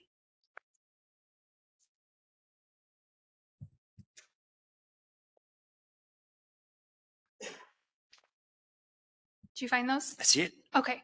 So a little bit into subsection 3, it states, if a regulated party wants to use a modified or different model to calculate life cycle emissions, the regulated party shall apply within the CTFP-DMS in advance of the alternative fuel pathway application to use the modified or different model in an alternative fuel pathway application.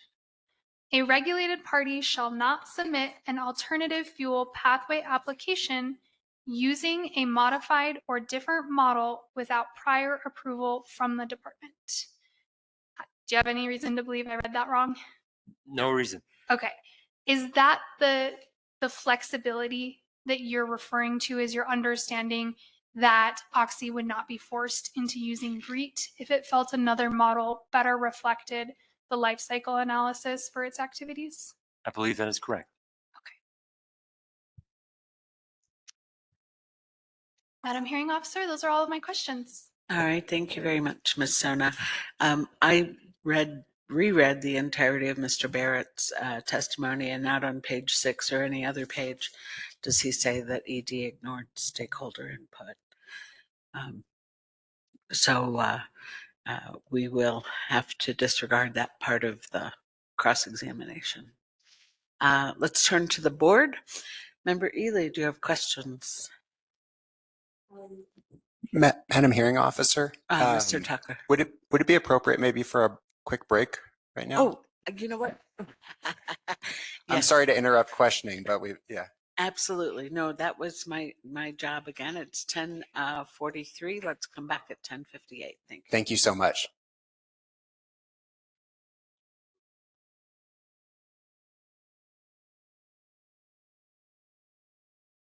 Let's come back from the break, please. When we broke, we were about to turn to board questioning of the Oxy panel.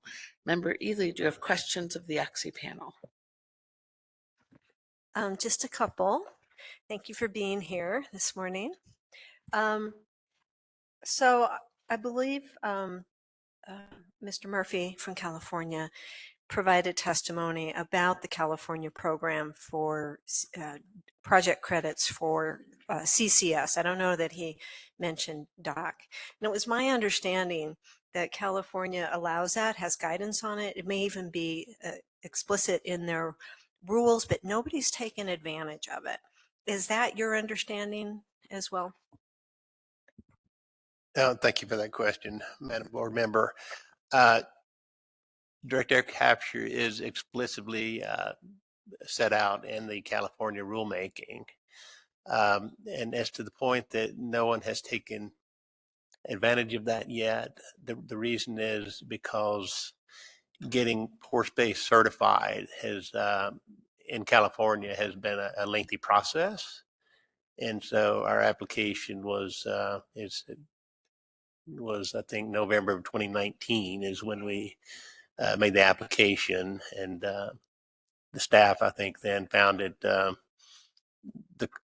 CARB staff found it sufficient 2 years ago, and so it's pending public comment right now. But the reason is not because there haven't been projects ready; it's because the rulemaking has been a little lengthy. I'm sorry, I didn't hear that last. Sorry, it's been a little bit lengthy on getting the approval process. Do you have something to add to that, Mr. Gray? So one thing I would add to that is California does a two-part application. They have kind of the surface structure, really the facility itself, right? They look at what's happening on the surface, how are you doing the carbon balance on the surface. Then as my colleague, Mr. Barrett, just pointed out, the subsurface of their CCS protocol, their carbon capture and storage protocol, has really been the holdup. So one of the recommendations that we've made to the New Mexico program is to not take California's approach and basically develop your own subsurface program from scratch, but rather use the existing program through the EPA with their Class 6 program, which is the program that we just received permits for through our wells in Texas, which are directly under our Stratos project in the Permian Basin. So in terms of the reasoning for us, we've been trying, and we can tell you that the reasoning is really more on the, I would say half of it's politics in California, but the other half is just the rigor of their protocol and the challenges their staff has had internally in understanding their own protocol. I know there's so many rabbit holes to go down, and, It's and okay. I'm going to try We're not to. I just have to ask the question on the subsurface. Is Yeah. it pore space ownership that's part of the issue? No. Okay. No, as my colleague, Mr. Gray mentioned, it's really that they have a new program, and it's not always well thought out on. So there's some gray areas that have to be clarified. The Class 6 program is already in place. There's been people using it. I think Archer Daniels Midland had the very first Class 6 permit issued, and so it's been underused for many years. And So when I think under Cross, you said you have applied for credits in California. It's not for these particular project credits. It's something else. no, it's different from this. And then just one last question. Have you also applied for 45Q credits for your projects, the federal tax credits for both DAC, EOR, and DAC sequestration? So I can take that. So we are planning on pursuing 45Q tax credits, and that's through the EPA's subpart RR program. Absolutely. And so those, just to be clear, those are financial incentives from the federal government, where the government has no explicit claim on the environmental benefits to the state. They're really just designed as the government providing extra funding to incentivize the capture of emissions. So we've talked about other federal tax credits. It's just another opportunity to stack a state program and the federal program. Exactly. Thank you. That's all. thank you. Member Garcia? Thank you. My questions were answered with cross. Thank you very much. I don't have any further questions. All right, thank you. Member Hunker on the platform?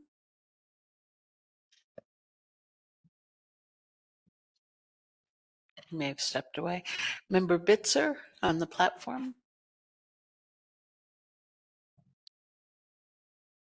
May have stepped away. Chair Sweeney on the platform? Oh, he's there?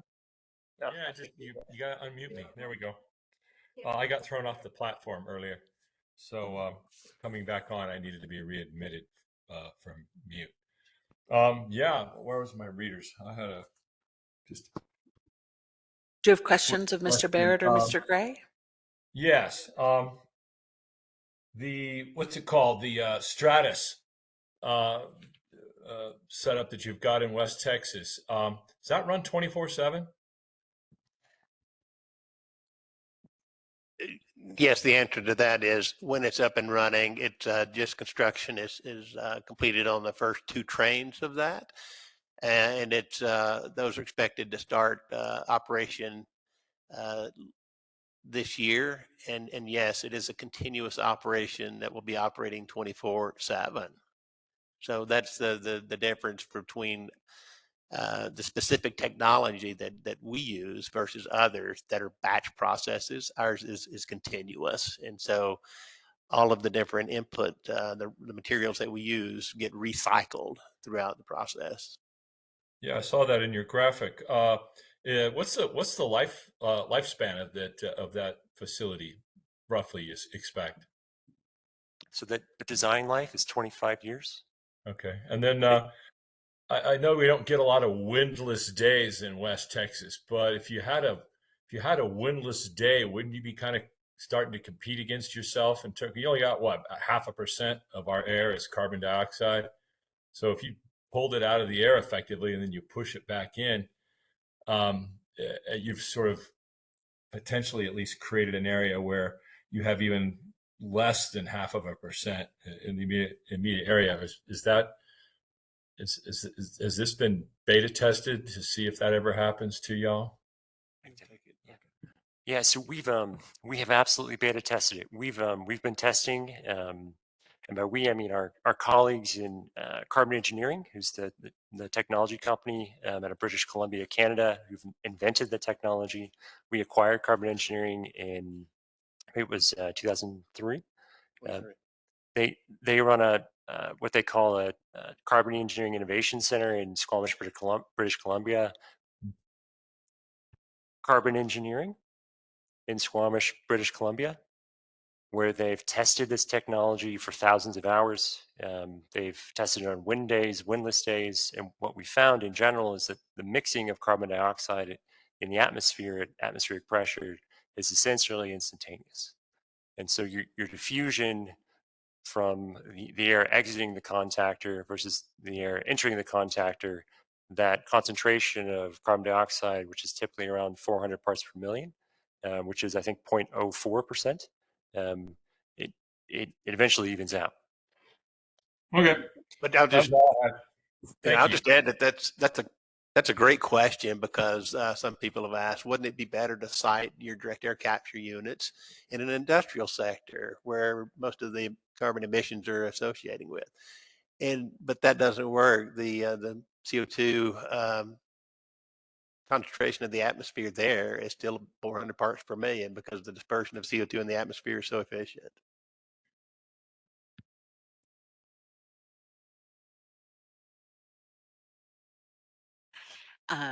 Thank you, Member Bitzer. Chair Sweeney on the platform? No? Okay. Vice Chair Trujillo. Yes, thank you. Most of my questions were answered during the cross, but I had a couple of follow-up questions just because it's a really interesting project that you all are working on down there. Mr. Barrett, this is not quite on topic, but did you say you were from JAL? No, I'm not from JAL, but when I started my career at Oxy in 1988, the Dollarhide field near JAL, which had a population maybe at that time of 300. Yeah, that spent a lot of time there. Yes, I too spent a lot of time in the gel area. Now you can get a burrito on almost any corner there, so it's grown a lot. I'll have to go back. Yeah, well, and it has grown a lot. There's a lot of production in the area. So I'm curious, how long once you mentioned the length of permitting time it takes to get your Class 6 injection permit. What about construction time once you're able to secure your permit and from beginning to end to the commissioning of a facility like this? How much time does that take? You want to answer that one? Yeah. So, like any first of a kind facility, there are known unknowns and there are unknown unknowns, and so we are learning those things today. We've been in the commissioning phase for Stratos, I believe, since May. We started introducing water into the air contactors, which are basically the large rows of cooling towers in those fans.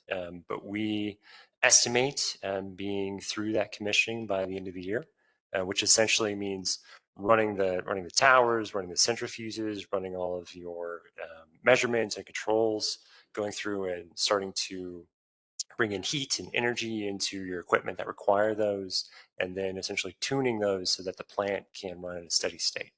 So it's anywhere from, I'd say, 8 to 6 months for the first one, I think, is a reasonable estimate. And then after that, the second phase of this facility will be brought online sometime in the probably first or second quarter of 2026.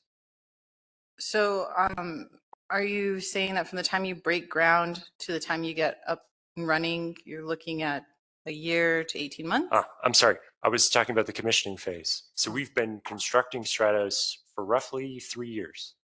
It takes from the time you break ground and to the time you actually start introducing processed chemicals and trying to capture carbon dioxide out of the air. It's about 3 years. Okay. Yeah, I just add to that the process for the facility this size. I mean, it's an important facility, and so it does take a while to construct. We will get those construction times reduced as we become more efficient on the. Actually, we've already put efficiencies from the trains 1 and 2 into the trains 3 and 4, so that construction going faster than the first one did, and the next plant will be even faster than that. We did. I will say that we were pretty confident that we would be able to get the Class 6 injection because of our experience in the Permian Basin and selecting suitable geologic formations for storage.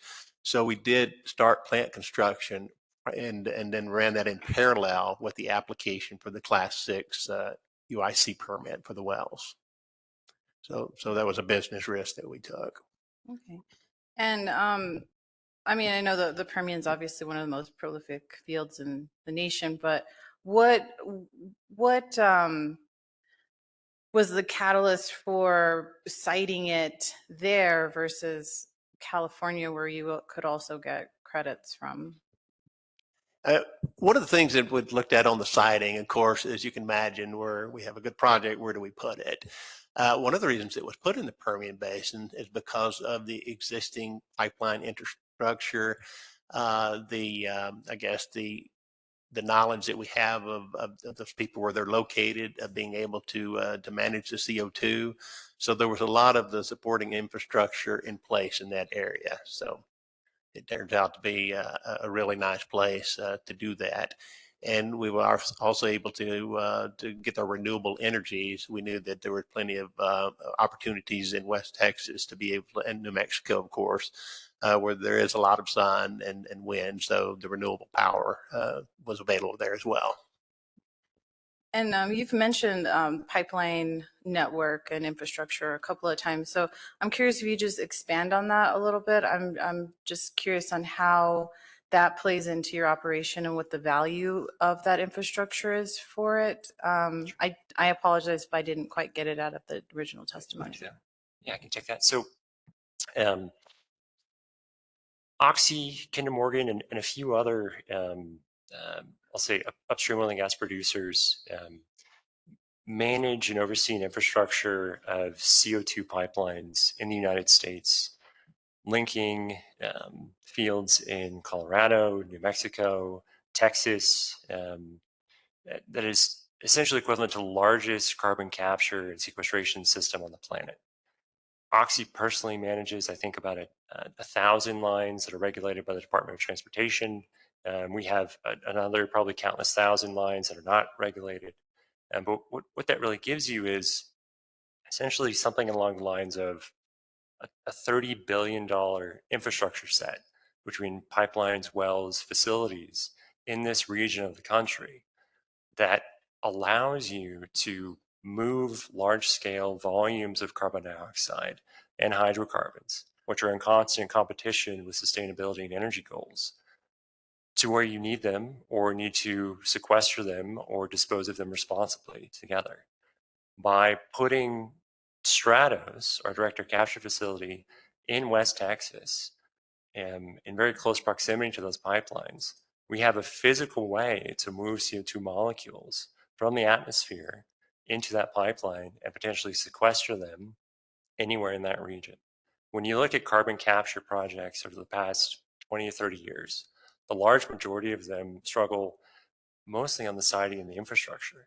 We started the business of Oxy Low Carbon Ventures to answer the question of, we started the business of Oxy Low Carbon Ventures to answer the question of, if Oxy today has a very healthy CO2 EOR business, and we get our CO2 from naturally occurring domes in the Colorado Rockies, what if those domes run out? What if there's a way we can get CO2 from a sustainable source that we can then combine into our climate goals of becoming a truly net zero energy producer?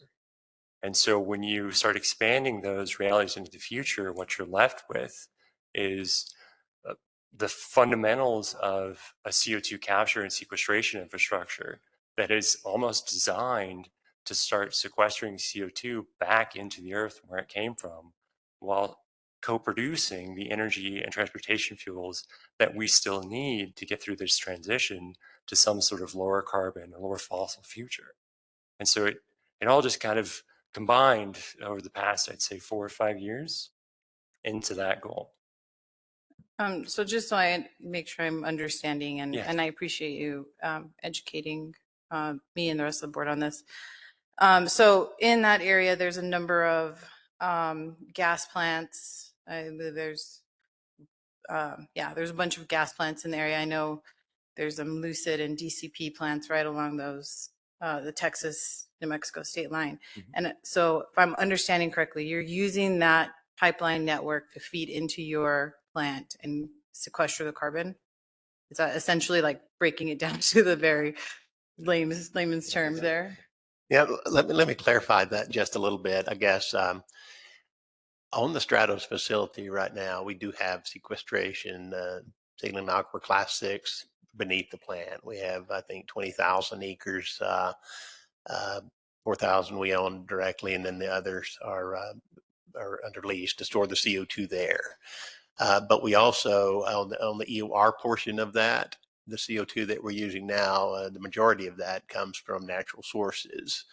What we would like to do then is quit using that CO2 and use CO2 from the atmosphere, which actually provides the benefit that the New Mexico Clean Transportation Fuels Program is looking for, is how do we reduce the carbon intensity of the fuels? And by using atmospheric CO2 and EOR, that it does exactly that. Thank you very much, and I appreciate And this you. pipeline system allows us to move that system to those EOR projects from the Stratos facility. And we could put, Stratos, anywhere along that pipeline facility could be built another Stratos-like facility. Well, thank you for indulging my curiosity. I don't have any more questions. Very welcome. All right, thank you. Let's see, Mr. Tucker, do you have any redirect?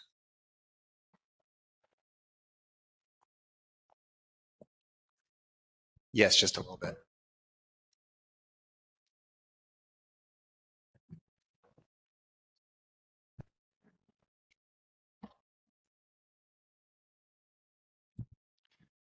Mr. Barrett, I'd like to start with you. I'd like you to turn to page 6 of your written testimony, please.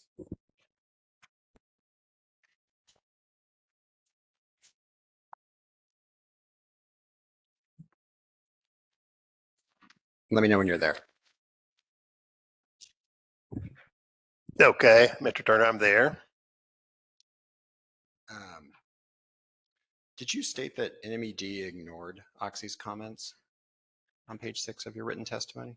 You know, I was looking for that before and I could not find it. Now, after having read line per line, as Madam Hearing Officer has, I did not say that, no. Did you state NMED ignored Oxy's comments anywhere in your written testimony? No, I did not. Okay, thank you. I'd like to turn to section 306 of the draft rule.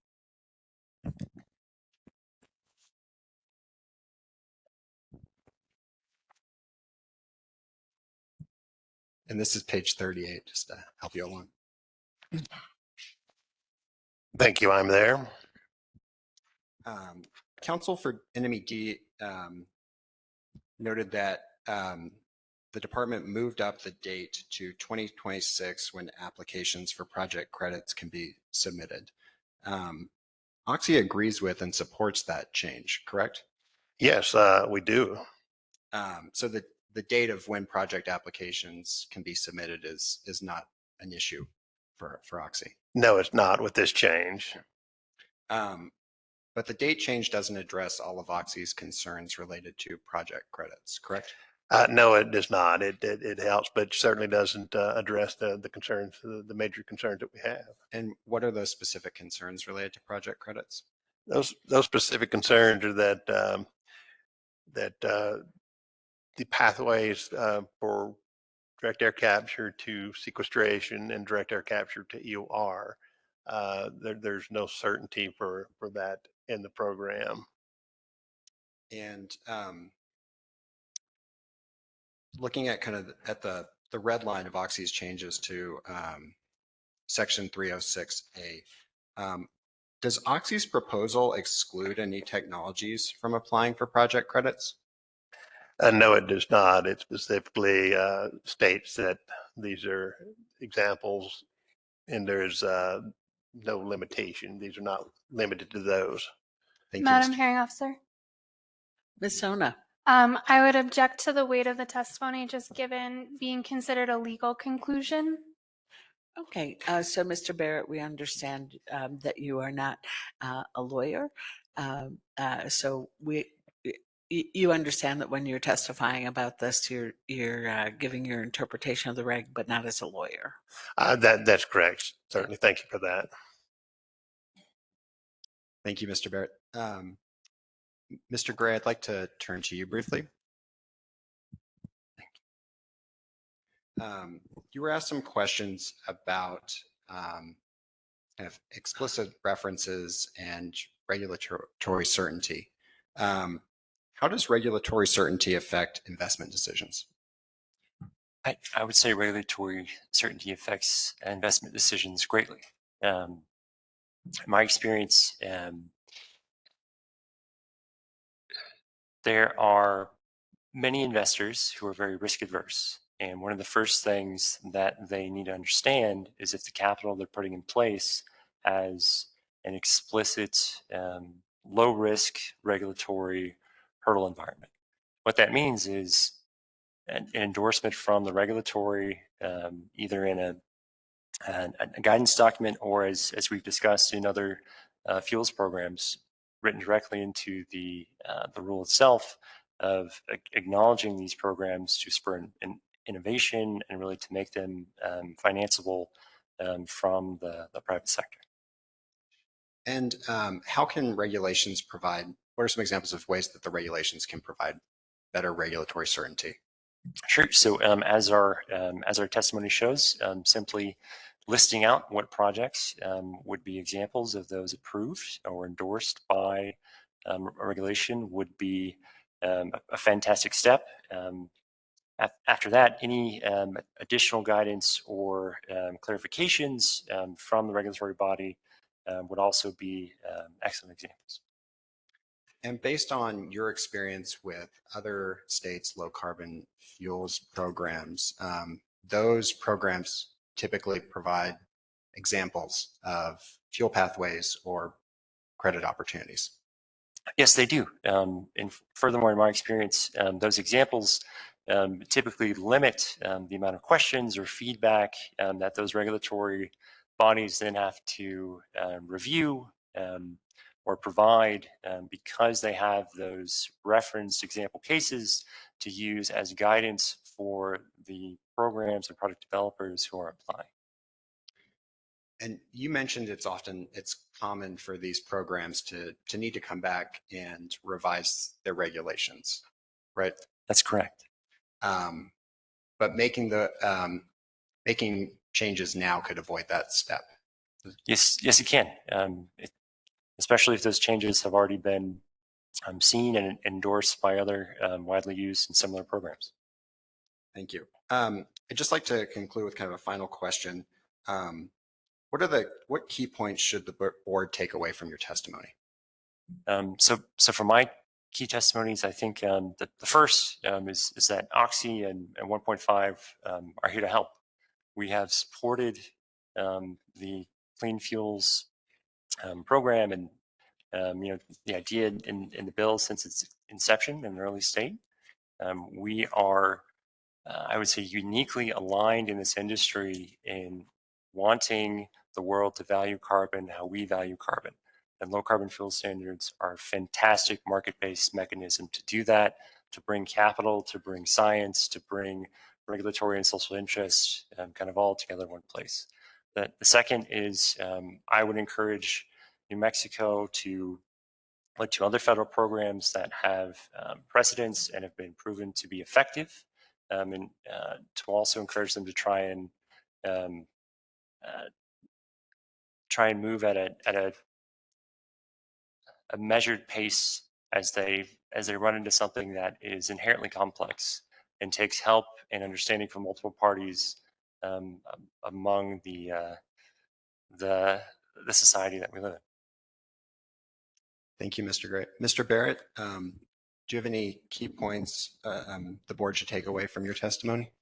Oh, I think Mr. Gray handled that pretty well, but I will add that, yeah, we do support the rulemaking. We think it's great and applaud the effort that's gone into this by MED to this date.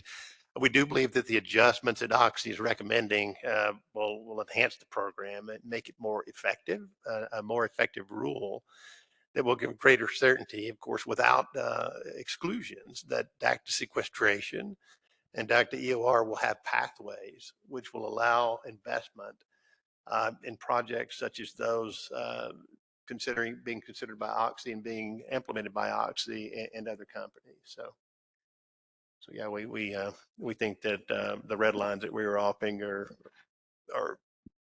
pinpoint focused and add a lot of effectiveness to the rulemaking. Thank you, Mr. Barrett. With that, Oxy concludes its direct case. Thank you very much, Mr. Tucker, Mr. Barrett, Mr. Gray. Ms. Olson?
Good morning, almost afternoon, Madam Hearing Officer and members of the board.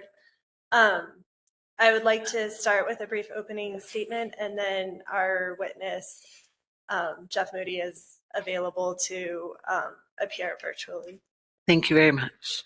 So again, my name is Carrie Olson from Spencer Fane. I'm here today on behalf of the American Fuel and Petrochemical Manufacturers, or you'll hear them referred to throughout this proceeding as AFPM. AFPM is pleased to be participating in this process and to appear before you today on the proposed regulations to implement New Mexico's Clean Transportation Fuel Program. Slow down. Okay. Over the last 2 weeks, you have heard testimony from other trade associations and companies that have an interest in oil and gas production. The petroleum sector, however, is not a monolith of opinions or operations.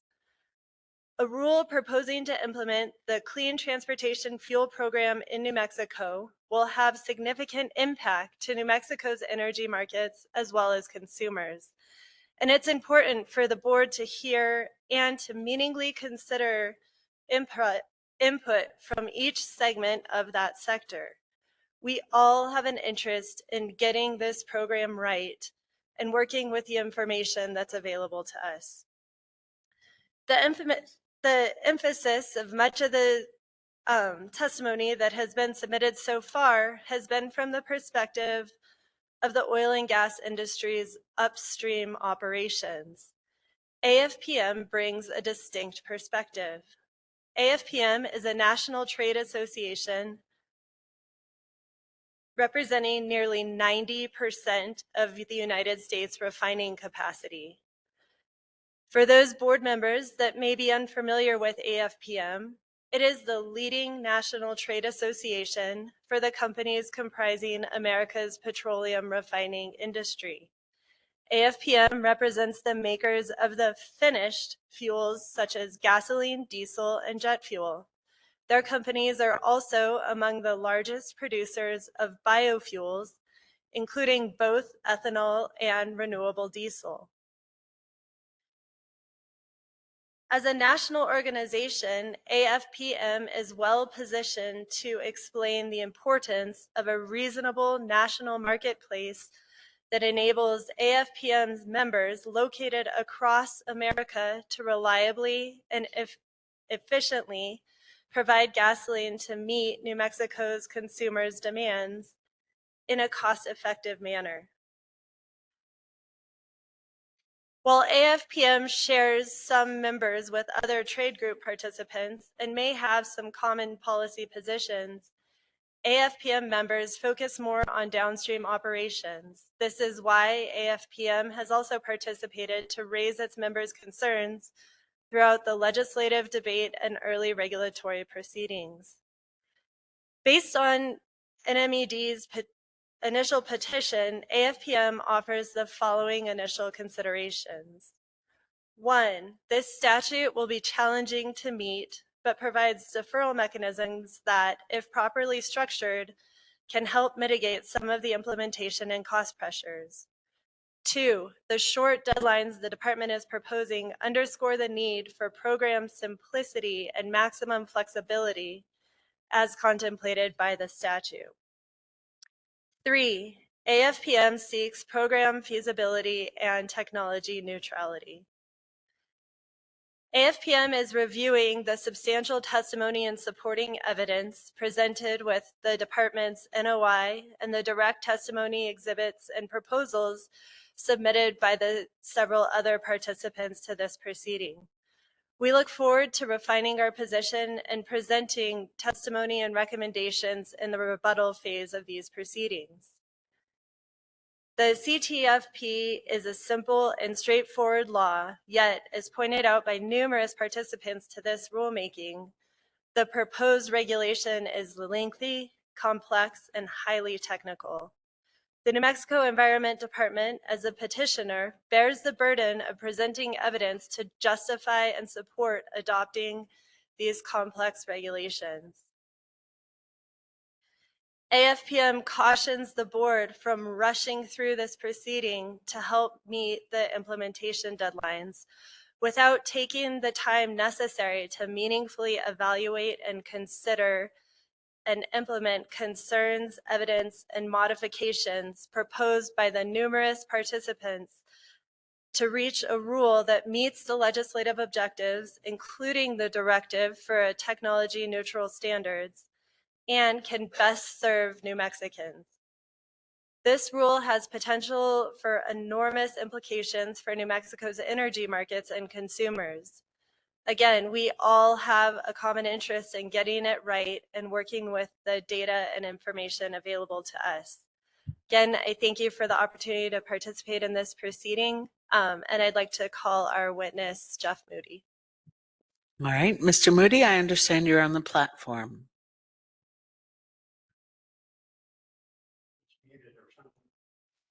We can't hear you if you're speaking.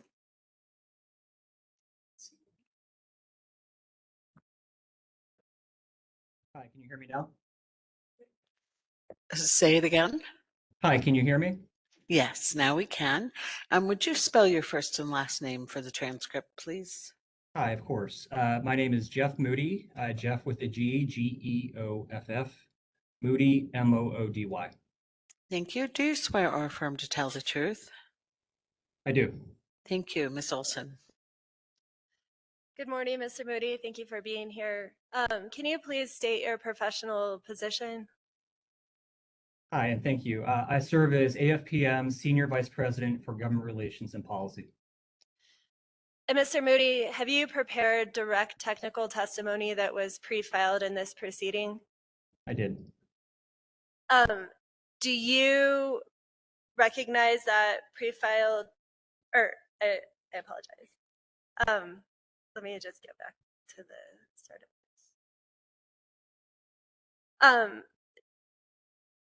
Do you have before you what's been previously marked as AFPM Exhibits 1, 2, and 3? I do. And do you recognize Exhibit 1 as the direct technical testimony you prepared for this case? Yes, I do. And do you recognize Exhibit 2 as a current copy of your resume? Yes, I do. And finally, do you recognize Exhibit 3 as the comments that were submitted by AFPM in this proceeding? Yes, I do. Was your technical testimony prepared by you or under your direct supervision? It was. And would you provide the same testimony under oath here today? I would.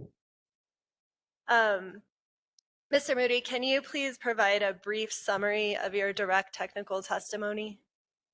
Absolutely. Well, first of all, good morning, almost afternoon, I suppose. My name is Jeff Moody. Pleased to have the opportunity to present to you this morning on behalf of AFPM. As our council mentioned, we are the National Trade Association representing nearly 90% of U.S. refining capacity. Our members produce the gasoline, diesel, jet fuel, and thousands of other products that fuel the U.S. economy, including in New Mexico. Importantly, they are also responsible for more than 85% of U.S. investment in renewable fuels, such as renewable diesel, in addition to other biofuels. We support policies that enhance energy security and allow our members to provide the affordable and reliable fuels that the American people expect and deserve. I serve as the AFPM SVP for Government Relations and Policy. In that role, I lead all aspects of our federal and state advocacy on issues impacting our membership. I've been with AFPM for a decade and a half, nearly at this point. I lead all aspects of our advocacy and I have a bachelor's degree in political science from GW in DC, and my law degree from the George Mason University School of Law. My submitted direct testimony was very brief, and I'll make my summary today even more so. I just want to make 3 quick points.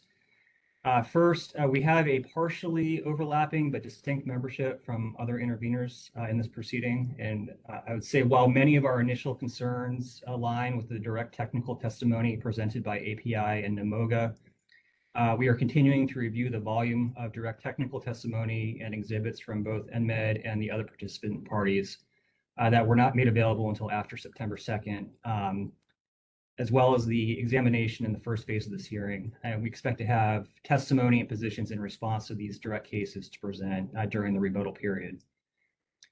Secondly, as noted, this statute is going to be very challenging for the fuels industry to meet and is likely to be costly.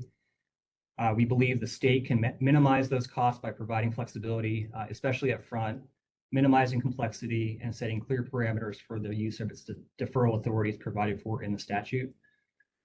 And finally, the statute directs the state to establish a new technology neutral rule, special incentives for electric vehicles, which including the energy efficiency ratio or EER, we do not believe are in keeping with that directive. With that, I'm happy to answer any questions you may have. Madam Hearing Officer, I would make Mr. Moody available for cross-examination. Thank you, Mr. Moody and Ms. Olson. Mr. Noyes or Ms. Menard, if you're with us, do you have questions? Thank you, Madam Hearing Officer. Graham Noyes, no questions for any of my clients. Thank you so much. I don't know if Mr. Nasco is with us or Mr. Duff or Mr. Smith. Mr. DeSalen? Thank you, Madam Hearing Officer. No questions. Thank you. He said no questions. Mr. Lobdell or Ms. Reno? No. Mr. Sorayas? No questions, Madam Hearing Officer. Thank you. Thank you. Ms. Vercruz? No questions. Thank you. Thank you. Ms. Tremblay? Mr. Maxwell? No questions. Thank you. Thank you. Don't know if Mr. Weatherby is with us. Mr. Harris? No questions, Madam Hearing Officer. Thank you. Thank you. Mr. Harris said no questions. Mr. Tucker? No questions. Thank you. Mr. Trujillo or Mr. Molenberg? No questions, Madam. Thank you. Ms. Sona, we're to you. Or Ms. Nixon, excuse me.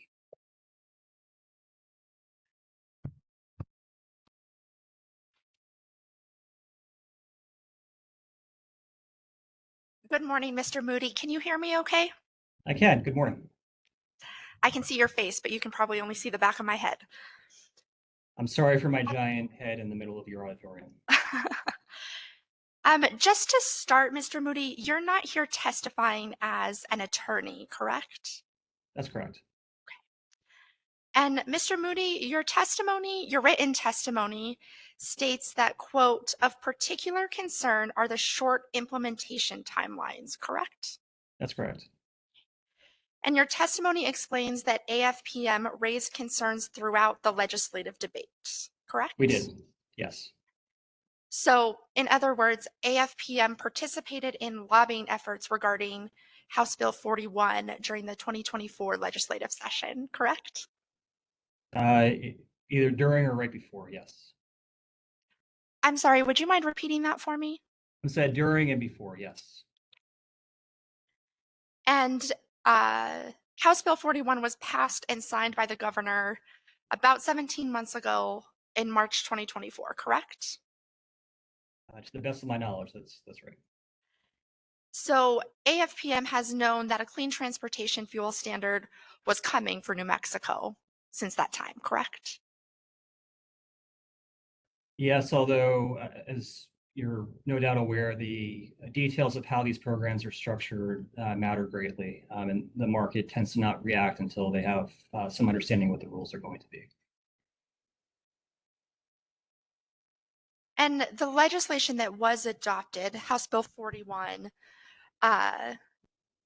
requires that the Environmental Improvement Board, quote, implement a clean transportation fuel standard no later than July 1st, 2026, correct? Madam Hearing Officer, I'm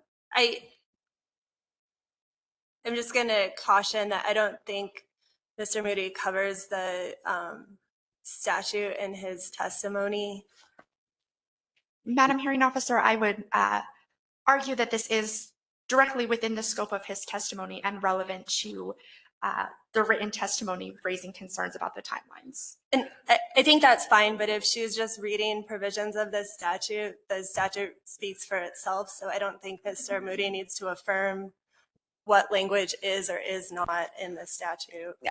So I think she's setting up probably your next question. That's correct, Yeah. Madam All Hearing right, Officer. go ahead. Mr. Moody, I'll repeat my question just in case. I believe that's correct, yes. So the legislation that was embodied in House Bill 41 requires the Environmental Improvement Board to, quote, implement a clean transportation fuel standard program no later than July 1st, 2026, correct? That's correct. So then AFPM has also known that the date for adoption and implementation prescribed by the legislature is July 1st, 2026, since the time House Bill 41 was passed, correct? Madam Hearing Officer, I'm going to object. The implementation of what? I didn't hear the last part of your sentence. Council is suggesting that AFPM knew that something needed to be implemented, but it wasn't clear from her question what she's implying. Okay, just rephrase. Sure. Mr. Moody, just to rephrase my question and provide the clarity that your counsel is requesting, AFPM has known that the date for adoption and implementation of a clean transportation fuel standard program prescribed by the legislature is July 1st, 2026, since the time House Bill 41 was passed, correct?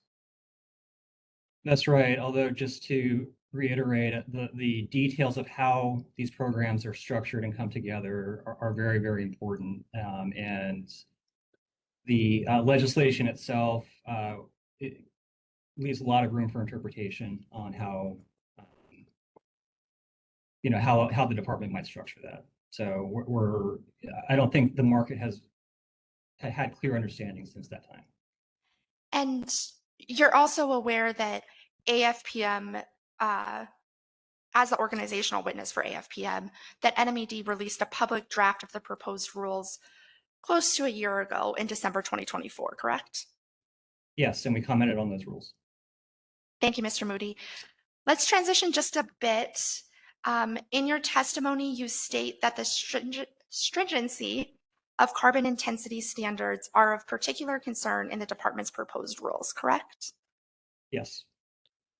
And more specifically, you state that the implementation timelines that we just discussed, when combined with, quote, steep reductions in carbon intensity standards in the early years of the program, have the potential to cause substantial consumer price impacts and threaten program feasibility, end quote, correct? That's correct. Mr. Moody, are you aware of the compliance target for the initial compliance year proposed in NMED's rules? I am. And that target is 1.8% reduction from the 2018 baseline, correct? I think the statute called for a target by 2030, but didn't specify what the slope of the line would look like between now and then. So my question is just a little bit different. I'm just asking about the proposed rules initial compliance target. Oh, I see. Do you have any reason to dispute if I told you that initial compliance target for the first year of the program is 1.8%? I can't recall what the details of that first proposal were. So I understand from your counsel this morning that you're not presently familiar with all the provisions of the proposed rule. So if I represent that the target compliance for that initial year is a reduction of 1.8% from the 2018 baseline, do you have any reason to disagree with me? Madam Hearing Officer, I'm going to object to this questioning. She can provide him with a copy of the rule and direct him to specific provision if she's asking about that. But I don't think that I've represented he's not familiar with the rule. And I also think he's answered her question that he doesn't have knowledge of whether or not he agrees or of the specific provision she's asking him to recall from memory. All right, so let's do it this way, Ms. Nixon. Just ask him to assume that. Thank you, Madam Hearing Officer. So, Mr. Moody, you just heard that exchange. I will ask you to assume that the initial compliance target for the first year of the program is 1.8% reduction from the 2018 baseline. Okay. Mr. Moody, do you know what percentage the CI fuels consumed in New Mexico has already declined between 2018 and today? I do not. Then you also do not know how much additional reduction would be required in the initial compliance year beyond what has already occurred in order to meet that 1.8% reduction, correct?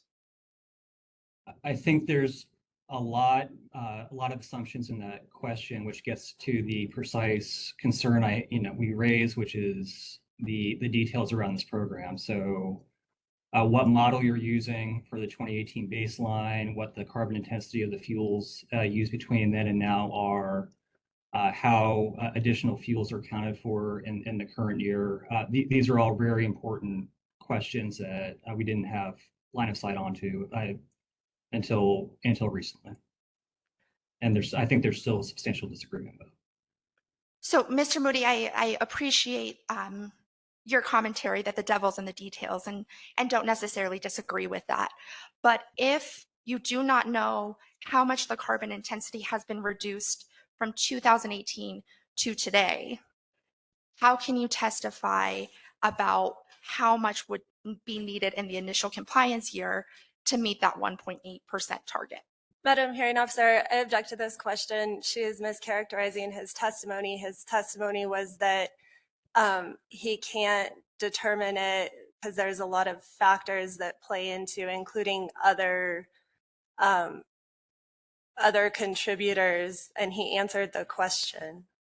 So he answered the first question, which is that she asked him to assume the 1.8. He does not know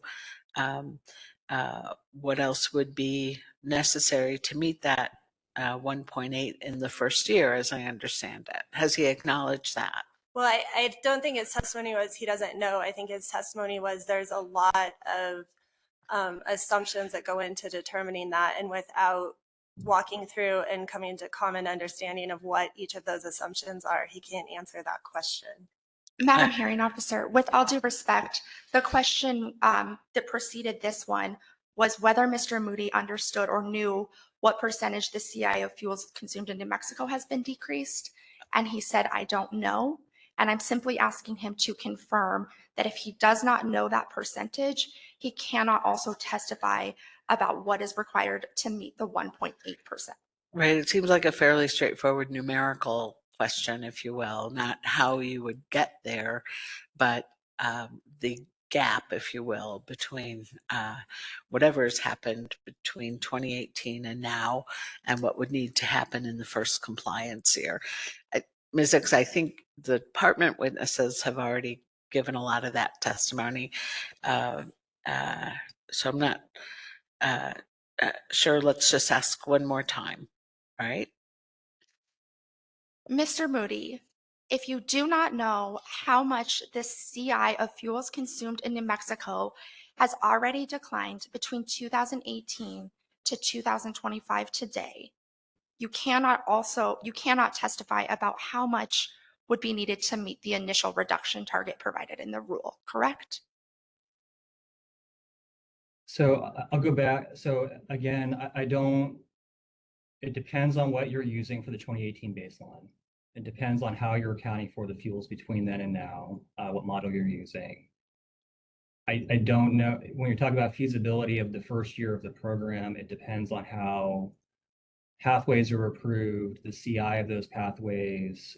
There's a lot that goes into that. And so I don't think it's lending itself to as simple an answer as I think you're looking for. Madam Hearing Officer, I would move to strike that as non-responsive to my question. All right, let's move on. Thank you. Mr. Moody, let's take a step back. The compliance targets for the years 2030 and 2040 provided in NMED's proposed rule are 20% and 30% respectively, correct? Yes. And those rule targets are identical to the statutory minimum reduction targets that are prescribed by the New Mexico legislature in House Bill 41, correct? Correct. As we just briefly touched on, your testimony claims that the proposed rule by NMED will, quote, cause substantial consumer price impacts, end quote, correct? I think I said could, but yes. I'm sorry, I didn't catch that. Would you mind repeating it for us? I think I said could cause consumer price impacts, but yes, I think that's right. Okay. And just to be clear, AFPM did not submit any quantitative cost analysis in this matter, correct? Madam Hearing Officer, I'm going to object because this is just testimony aimed at the department's petition. And this is getting into the scope of full testimony in this proceeding. We still have the opportunity to provide rebuttal, which will be the first time that AFPM will have the opportunity to evaluate the technical information provided by the department and be able to respond and comment on that. All right, so Mr. Moody, to the extent your answer to Ms. Nixon's questions would be eliciting rebuttal you intend to submit for the week of November 17th, you need not answer that. If you have an observation that's responsive otherwise, you can offer it. And Madam Hearing Officer, I just want to clarify for the record that I'm simply seeking clarification and testing Mr. Moody's credibility based on the testimony that has been presented here today, along with that is in his written testimony. And so I simply ask the question of whether AFPM has submitted quantitative cost analysis in support of his testimony and conclusion that it could cause substantial consumer price impacts. But Madam Hearing Officer, this is cross-examination on his direct testimony. I'm not understanding what she's talking about with credibility, that there is no testimony in his direct testimony with quantifiable information. And so, Madam Hearing Officer. Hold on. Ms. Olson, finish your sentence. I would caution counsel to be talking about credibility for something that's not addressed in testimony. Oh, okay. I think Ms. Nixon, if you just rephrase it slightly, you're making the same point, which is did you, and you might have phrased it this way already, did you submit cost analyses in support of your direct testimony? Mr. Moody, did you submit on behalf of AFPM any quantitative cost analysis in support of your direct testimony that this rule could cause substantial consumer price impacts? I did not, but AFPM has previously examined this and concluded that separately, but we did not submit it as an exhibit for this, no. Thank you, Mr. Moody. Are you aware that NMED's economic analysis found that benefits outweigh costs by more than 2 to 1, including the quantifiable public health gains? Madam Hearing Officer, I'm going to object to this again. This goes to rebuttal testimony in response to things that were presented in the department's direct case. All Madam right. Hearing Officer. Hold on. I'm just going to offer the same caution to Mr. Moody. If it's eliciting rebuttal, Mr. Moody, you can just simply say that that's for a later time. But if you have a responsive answer, otherwise you can offer it. So I'll give you a continuing objection on that point, Ms. Olson. Ms. Nixon. And Madam Hearing Officer, if I may just respond to that objection for the record. As Ms. Sona discussed during her cross-examination this morning in response to some of the objections drawn from Mr. Tucker, we have established that this is appropriate realms for cross-examination throughout the week. I recognize that counsel for AFPM has not been here every day, but I would ask that we continue within that practice. And just to a second point on that objection, I simply asked if he was aware of the testimony. Madam Hearing Officer, just to respond to that, I do not accept other counsel's representation of their clients as as reflective of my representation of my client. And just because other participants may have acquiesced in the department's delving into rebuttal issues in this proceeding does not mean that we're bound by that same practice. And additionally, I'll state that the department itself objected to questioning its witnesses on information that they plan to provide in response. Okay, again, I'm not, I don't think Ms. Nixon's question was objectionable. And with the caution to Mr. Moody, I think he can provide an answer that does not require him to disclose rebuttal prematurely. All right, Ms. Nixon, do you want to repeat your question? Thank you, Madam Hearing Officer. Mr. Moody, are you aware that NMED's economic analysis found that benefits of the program outweigh costs by more than 2 to 1, including the quantifiable public health gains? So I would prefer to reserve most of this for rebuttal. I will say we have not had a chance to review the voluminous materials provided for this proceeding. So that is part of our examination right now, and a cost benefit analysis still contains cost. And so my testimony is that this will have cost, and we firmly believe that.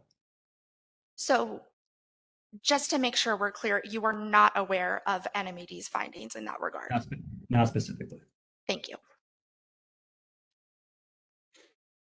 Mr. Moody, would you agree that members of your organization raise and lower retail fuel prices regularly due to global crude oil and refining dynamics? The price of crude oil and refined products are set based on market factors. So yes, I would state it differently. But you would agree that your members raise it based on a number of different factors? My members are the refining industry. Just to be clear about where we sit in the supply chain, there are other entities that are further down the supply chain, including terminals and retail, that I do not represent. So I do not want to hold myself out as a representative of the retail industry. Thank you, Mr. Moody. That's fair.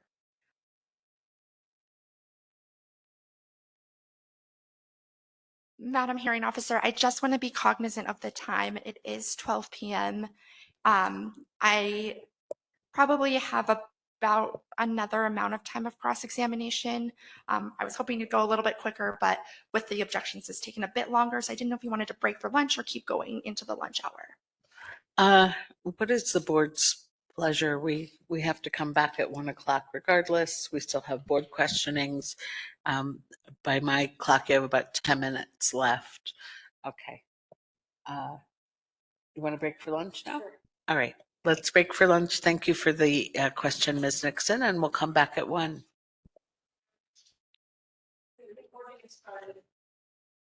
Thank you, Pam.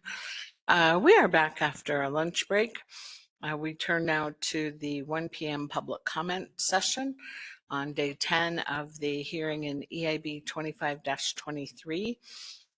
Just a few observations for public comment. I will call on you in the order in which I see your names on the sign-in sheet. I will ask you to spell your first and last name. I will ask you to swear or affirm you will tell the truth. I ask that you keep your comments to 3 minutes.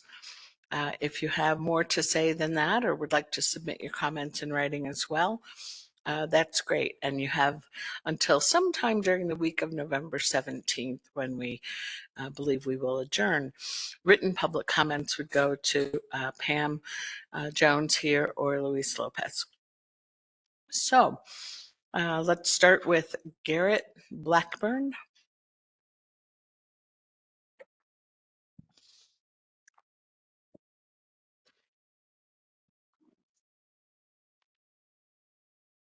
Hello. Would you spell your first and last name? Sure. GARRETTBLACKBURN.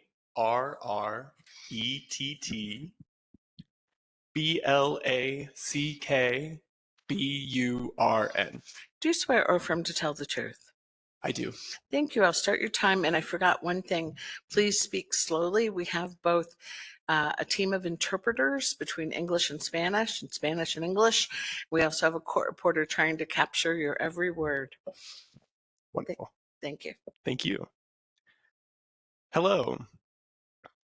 I come to you today as a concerned citizen of the state of New Mexico, and to add my voice to the chorus of those in support of the Clean Transportation Fuel Program. As someone who's grown up in the age of climate change awareness, I've grown up being told that without climate action, my generation is to inherit a doomed Earth. I've spent what feels like my entire life watching the oil and gas industry steamroll over my future and the future of those who will come after me, selling our clean air for private profit. I've watched myself and my peers succumb to feelings of hopelessness and powerlessness as it feels more and more impossible to stop these villains in their tracks. I see that you all have a beautiful and exciting opportunity before you. The opportunity to take tangible action against the deadly effects of climate change. I'm here today to plead for our shared future. I'm here today to urge you to act. To act in the interest of cleaner air, to act in the interest of ecological prosperity, to act in the interest of our shared humanity, to act with integrity and stand up against the forces that have been robbing myself, my peers, and our children of the healthy future that we are entitled to. Thank you. Thank you, Mr. Blackburn. Lillian Faust.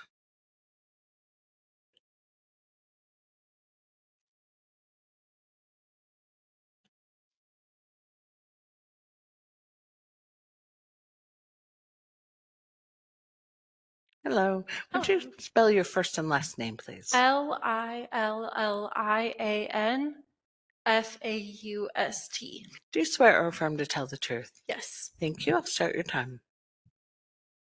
Good afternoon. I'm Lillian Faust. I was born and raised here in Santa Fe, New Mexico. And in my 26 years of life, I have watched the summers become hotter. I've watched the fire risks grow and the flooding become detrimental to our communities. I've also seen an increase in the population by almost another Albuquerque, and with more people come more cars. My peers and I are riddled with climate anxiety as we look into our futures and debate on whether or not we can bring in another generation who don't have the head start that we do. I'm coming here to say that we can't wait any longer. It is time to take action and start investing in the longevity of this planet and this place that we all love so dearly. I know that the Clean Transportation Fuel Program won't stop climate change in its tracks, but it'll help cut the emissions in our ever-growing state and send a message to our leaders and to big oil and gas that we are done being complacent and are ready to take a stand and start trying to protect our futures. Thank you. Thank you, Ms. Faust. Sadie Weiss.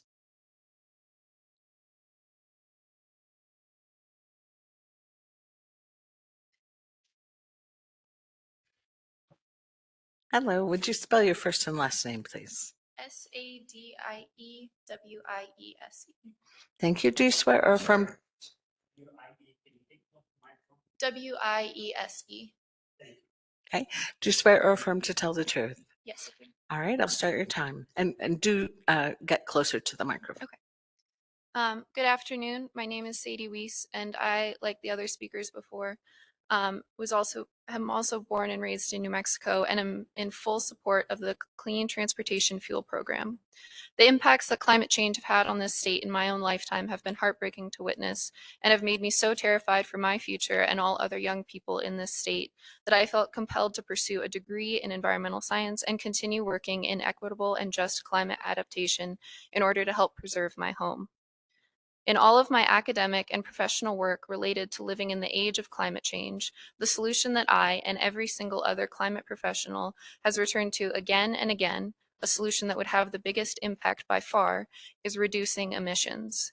It is the most obvious and necessary choice, and any action that enables an increase in emissions is directly putting everyone's lives, and especially the future of young people, at risk. These emissions are worsening an already devastating drought and increasing the amount of high intensity and high severity fires in our state, not to mention a league of other negative impacts. In a time when federal attacks on environmental protections are at an all-time high, making our state even more vulnerable, full commitment to local programs to promote clean energy and reduce emissions is an obvious and necessary choice. I want to be able to live here for the rest of my life, to know that my elected officials are doing everything in their power to protect my right to clean air, water, and a safe environment. I don't want to be from a state that caved to the big oil companies that caused this crisis in the first place. I want to be able to say that I am proud to be from New Mexico, to be from a state that is fighting on the front lines of climate change. Thank you. Thank you, Ms. Weiss. Tim Bruxton, virtual? Oh, virtual. You're on the platform.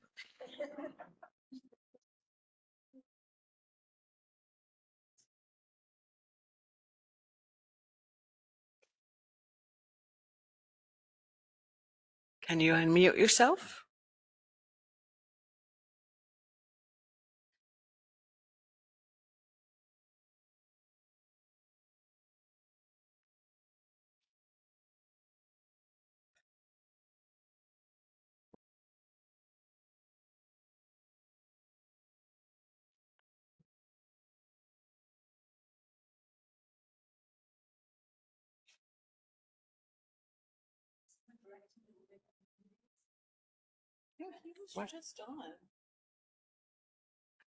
I'm sorry, Mr. Bruxton, can you speak up?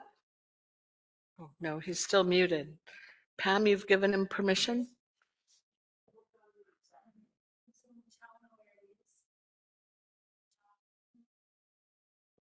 I don't know.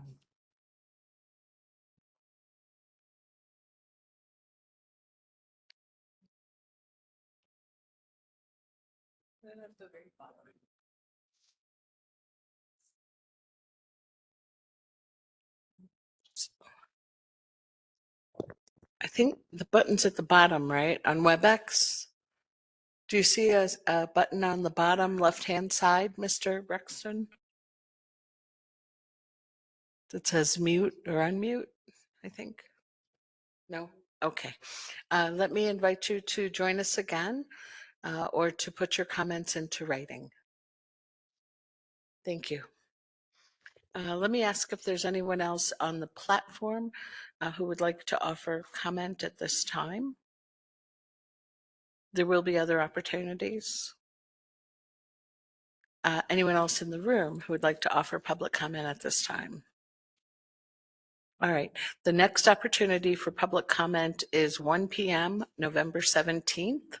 Second comment opportunity is 6 p.m. November 17th, and then 1 p.m. each day that we proceed through that week. All right. I see Ms. Nixon. We'll return now to the technical case. I see Ms. Nixon at the podium. Ms. Nixon, you had about 10 minutes left with Mr. Moody. Please go ahead. Mr. Moody, can you unmute yourself? Yes, can you hear me? Yes. Great. Good afternoon, Mr. Moody. I hope you had a chance to grab some lunch. Likewise.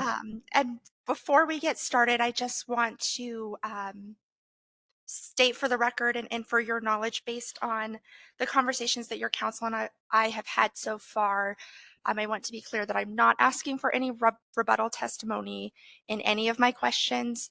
I'm simply asking for your knowledge based on the testimony filed for this portion of the hearing, okay? Okay. In your written testimony, it is implied that the deferral proposals based on emergency and forecasted conditions as presented by the department are unsatisfactory for AFPM, correct? That's correct. I'm sorry, I didn't hear that answer. That's correct. Thank you, sir. And on behalf of AFPM, there has not been any formal written alternatives to the proposals that have been presented either to the department or this board, correct? That's correct.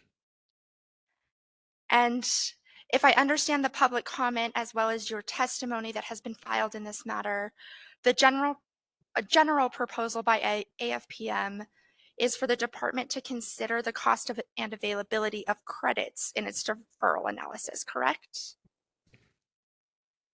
Yes, that's right. So credits, credits, the price of credits, availability, deficits, would all be appropriate to be considered as part of the forecasted conditions. Yes.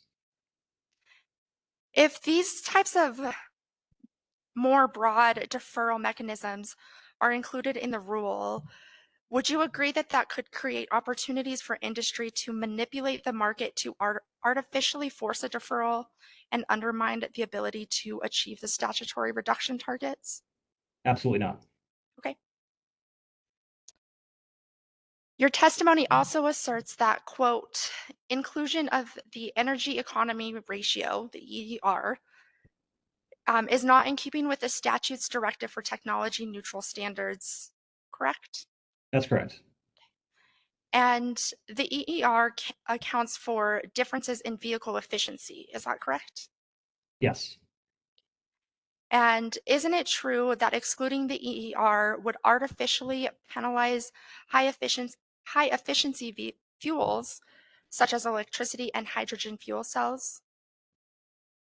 No, I think it would leave those fuels on the same level playing field that liquid fuels are subject to.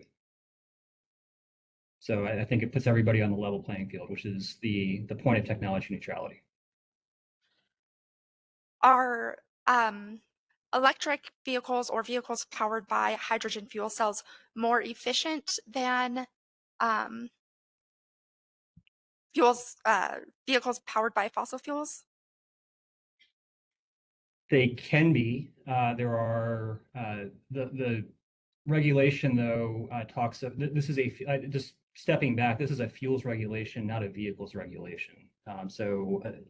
My understanding is that the state is directed to address fuel carbon standards and not vehicle efficiency standards. So those are, I think, two different questions, and this would be outside the scope of what we believe the department was directed to do.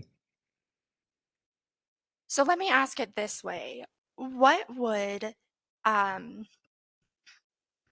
removal of the EERs do to credits from fuels like electricity?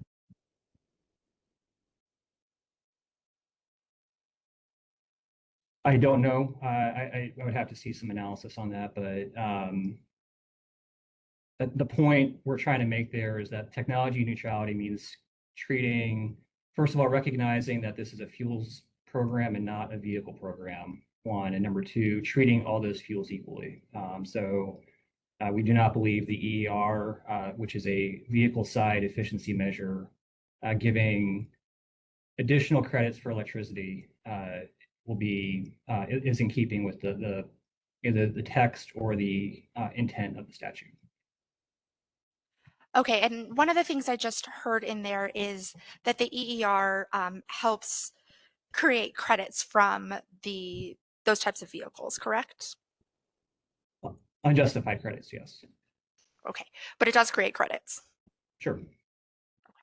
And so without the EER, then there would be less credits in the market, correct? Presumably. And so if that is true, how does that affect your analysis about the program's feasibility without the EER? So I would go back to first principles and say the department needs to follow the statute, which does not allow for EER. And then it has a responsibility to implement the statute in a technology neutral fashion and consider ways to achieve the goals, but also to recognize it has authorities to defer those goals if it looks like it's going to have the kinds of impacts that the legislature envisions. So I would say that it's more important to get the underlying rule and the targets and everything that governs this correct, as opposed to trying to put a kind of an artificial multiplier in for a favorite technology. And if there are less credits in the market from electricity as a result of the removal of the EER, wouldn't that be to the advantage of companies like yours or your member companies that, like you said, supply over 85% of renewable diesel? I think the market, I think the statute and the market function best when we have technology neutral standards, and EER is not a technology neutral part of that standard. One last question on this topic, Mr. Moody. Can you point to any life cycle analysis framework, whether it's a GREET framework, California LCFS, Oregon CFP, Washington CFS, that excludes EER? That excludes, I don't believe EER is part of GREET, but I would have to go back and check that. Okay.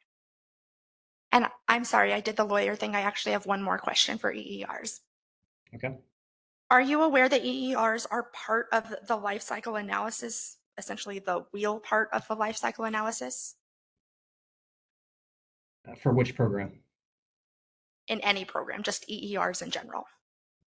Where they're part of some programs, I don't know, I couldn't speak to whether it's every program, and we do not believe they're appropriately included in those programs, which is why we oppose it as part of this one. So, Mr. Moody, my question was just a little bit different. Are you aware that EERs in general, whether they're included in any other program or not, are part of the life cycle analysis, particularly the wheel part? Madam Hearing Officer, I'm going to object as vague. The life cycle analysis for what? The life cycle analysis for fuels in a clean transportation fuel program. I feel like that was kind of self-evident. I think it's confusing because you're saying regardless if they're included in a program, are you aware they're part of the program? Madam Hearing Officer, that clarification was just to help clarify for Mr. Moody, who seemed to conflate these two questions together. Mr. Moody, do you understand the question? I think so, but if council could restate it, that would be helpful. Sure.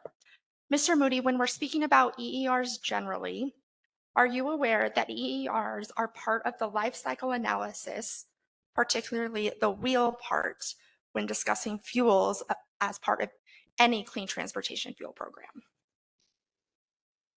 I would disagree with that premise. The life cycle analysis has a lot of different definitions, and the boundaries and parameters that you put on life cycle analysis matter.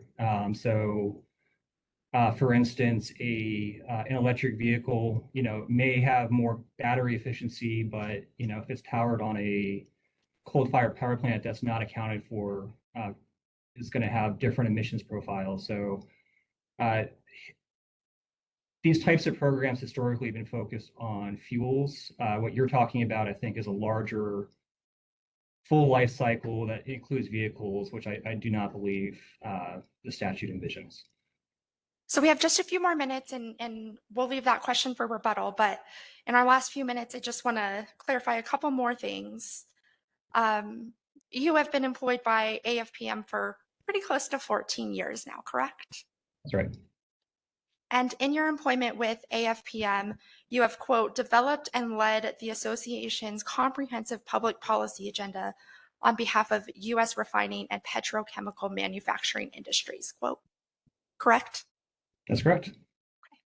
And this means that on behalf of AFPM and its members, you act as a corporate advocate for their interest rather than as a neutral regulator or independent researcher, correct? I think of my members as clients. So yeah, I'm a zealous advocate for my clients, and I'm very proud to do so. And isn't it correct that AFPM's members have historically opposed virtually every major clean fuel program? No, I don't believe that's true. So your testimony is that AFPM has not opposed all of the clean fuel programs that have been enacted in the United States. Which others are you referring to? I'm sorry. The only other 3 programs in the country, which are California, Oregon, and Washington. I know we challenged 2 of those. That was many years ago. As I stated in my testimony, or maybe put differently, this is law. Our interest in this proceeding is to make sure that it's feasible, workable, and in line with what the statute says. So our role here is to educate policymakers on the likely impacts of these types of programs, and we do that.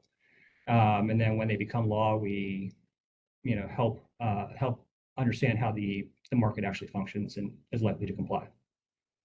Okay. And your members or AFPM's members already participate in those clean fuel programs in California, Oregon, and Washington, correct? Many do, yes.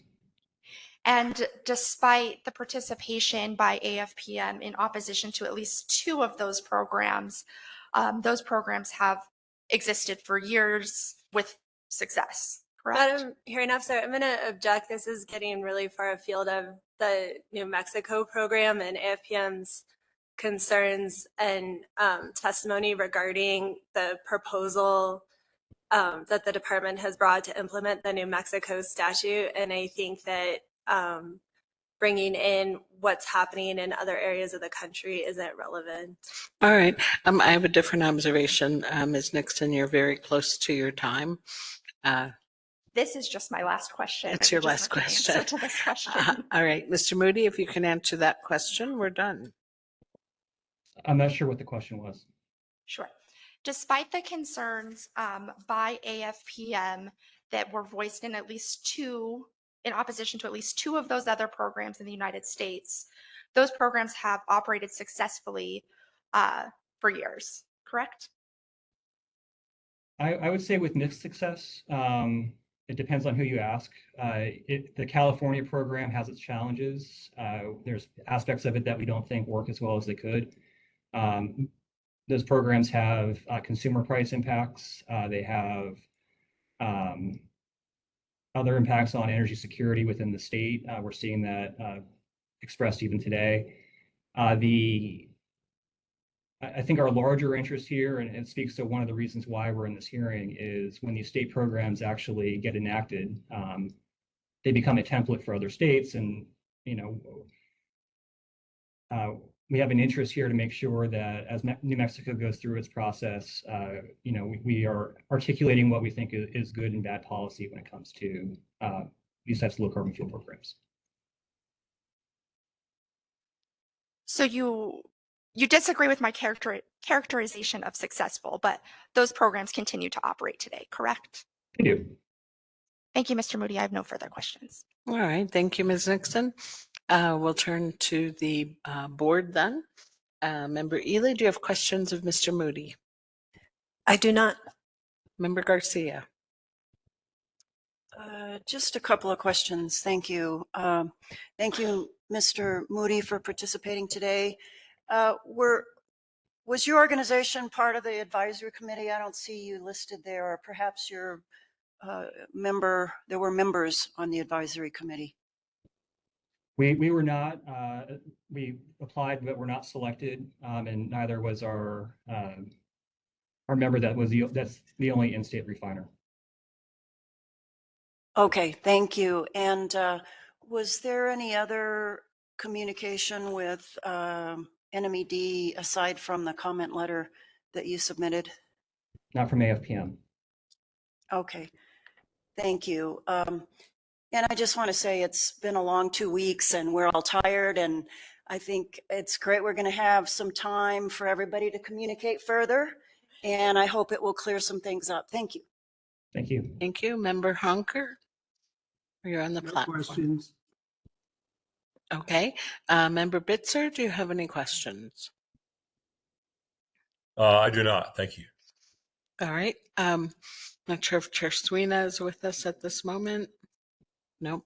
Vice Chair Trujillo. I don't have any questions at this time. Thank you. All righty. Ms. Olson, do you have a redirect of Mr. Moody? I can read the room and recognize that everybody is anxious to be done, and I do not have any redirect. All right. Well, thank you very much, Mr. Moody, for your testimony. And Ms. Thank you very Olson. much.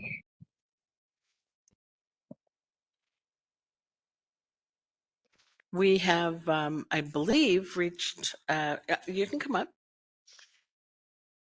I'm But so just- sorry, Board and Madam Hearing Officer, but I do have a few housekeeping matters. If that's okay, let me just log on to my computer.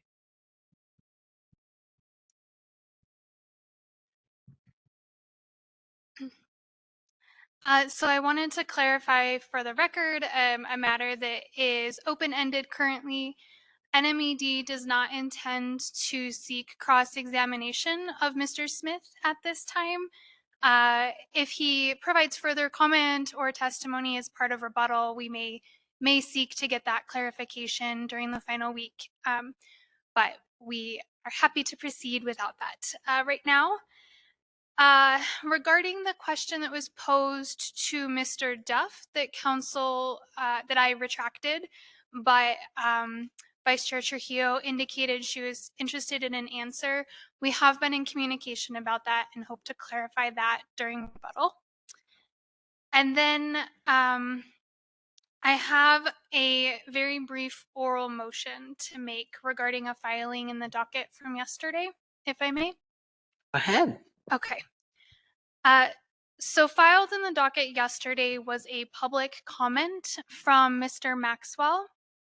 Mr. Maxwell is a party to this proceeding, and he has held himself out as the only party in direct opposition of the rule. Mr. Maxwell has flouted the procedural protections provided by the board in your pre-hearing order. The self-identified public comment he filed on Thursday is in fact written technical testimony with exhibits without the protections of prior notice that come with the notice of intent to present technical testimony. As the basis for this request that I'll be making, I state that the purpose of the procedural safeguards is to assure fairness and full disclosure. Technical assertions must be vetted in advance so that other parties can prepare rebuttal evidence and cross-examination. If parties can disguise technical testimony as public comment and attach exhibits without filing a NOI and do this midstream of the hearing, they avoid scrutiny and deprive the other participants of due process. And this is distinguishable specifically from shifting NOI content to public comment with agreement from the parties for efficiency purposes.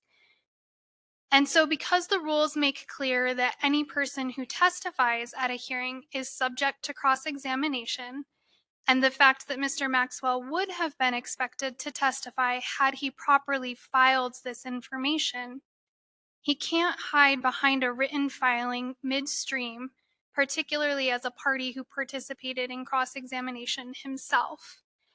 And therefore, NMED is requesting the opportunity to cross-examine Mr. Maxwell on his filing when we resume November 17th, as the filing has made it necessary to test the foundation, reliability, and expertise underlying those assertions.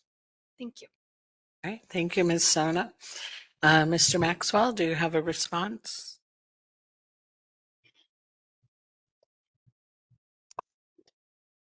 Your Honor, I do object to the motion. I would state my position in this hearing falls under the definition of general public. The public notice and rules for the proceeding provide the general public may testify with a written public comment or orally at the hearing. A member of the general public who wishes to submit a written statement for the record in lieu of providing oral testimony at the hearing shall file the written statement prior to the hearing or submit it at the hearing. I would additionally state that the department's assertion the comment is technical testimony lacks any basis.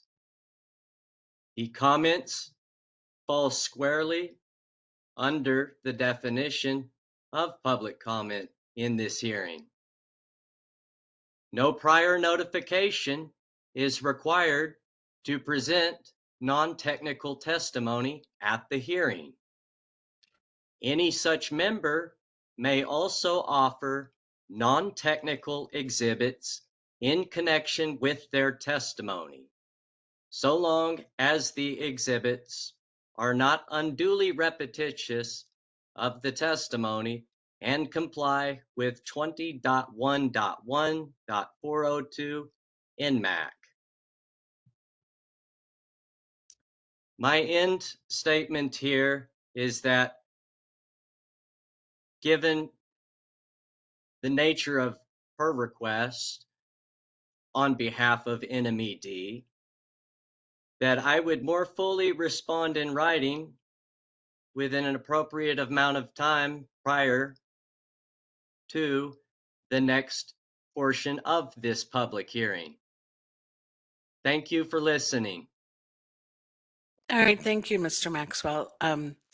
Ms. Sona, last night I was refreshing my memory on the Oxy testimony and the American Fuel testimony, and did not have a chance to read Mr. Maxwell's submission. I saw it, that it was filed. I didn't read it. So I'm going to give Mr. Maxwell an opportunity to make a written response to your motion, and then we will have at least two things to talk about. One, obviously, is whether it is the sort of testimony that requires technical expertise to offer, and then if it does, what that might have meant for the NOI deadline, and also what that means for cross-exam. So thank you. Madam Hearing Officer, with that, given that this was an oral motion presented by the department, do I have her permission to file a written reply? Yes, yeah. And do you anticipate ruling on that motion prior to the filing for rebuttal testimony? Yes, after I've read Mr. Maxwell's response to your reply and the submittal in question. Okay. Thank you, Madam Hearing Officer. Sure. Are there any other housekeeping matters? Again, we have a rebuttal deadline of November 7th. We have the beginning of the rebuttal phase of the hearing beginning 9 a.m. on November 17th. Much like this week and last week, there will be 1 p.m. public comment opportunities every day, and one 6 p.m. public comment opportunity the evening of November 17th. And I'm aware that there's at least one board member who would like to offer some comments as to the sorts of things she would like to the parties to address in their rebuttal testimony. And that might not preclude another communication to you all if they think about something while they're driving home, but at least they'll be able to offer a few things before we break today. So I'm sorry, Ms. Sona, did you have something else? I'm just moving up so that I can hear a little better. Oh, thank you, Mr. DeSalen. Ms. Sona. I was also just going to flag, sorry, I forgot it was on a Post-it, that I think it may be helpful to have a pre-hearing conference before rebuttal. And so to the extent, hearing officer, your schedule permits, I believe the parties would benefit from that. And then also scheduling wise, I think the parties would also benefit from the board considering maybe at its next meeting when it might schedule deliberations. I know your schedules fill up really fast. And so I think that would help all of us plan. Thank you. Yes, thank you. Pam will reach out to you. Luis.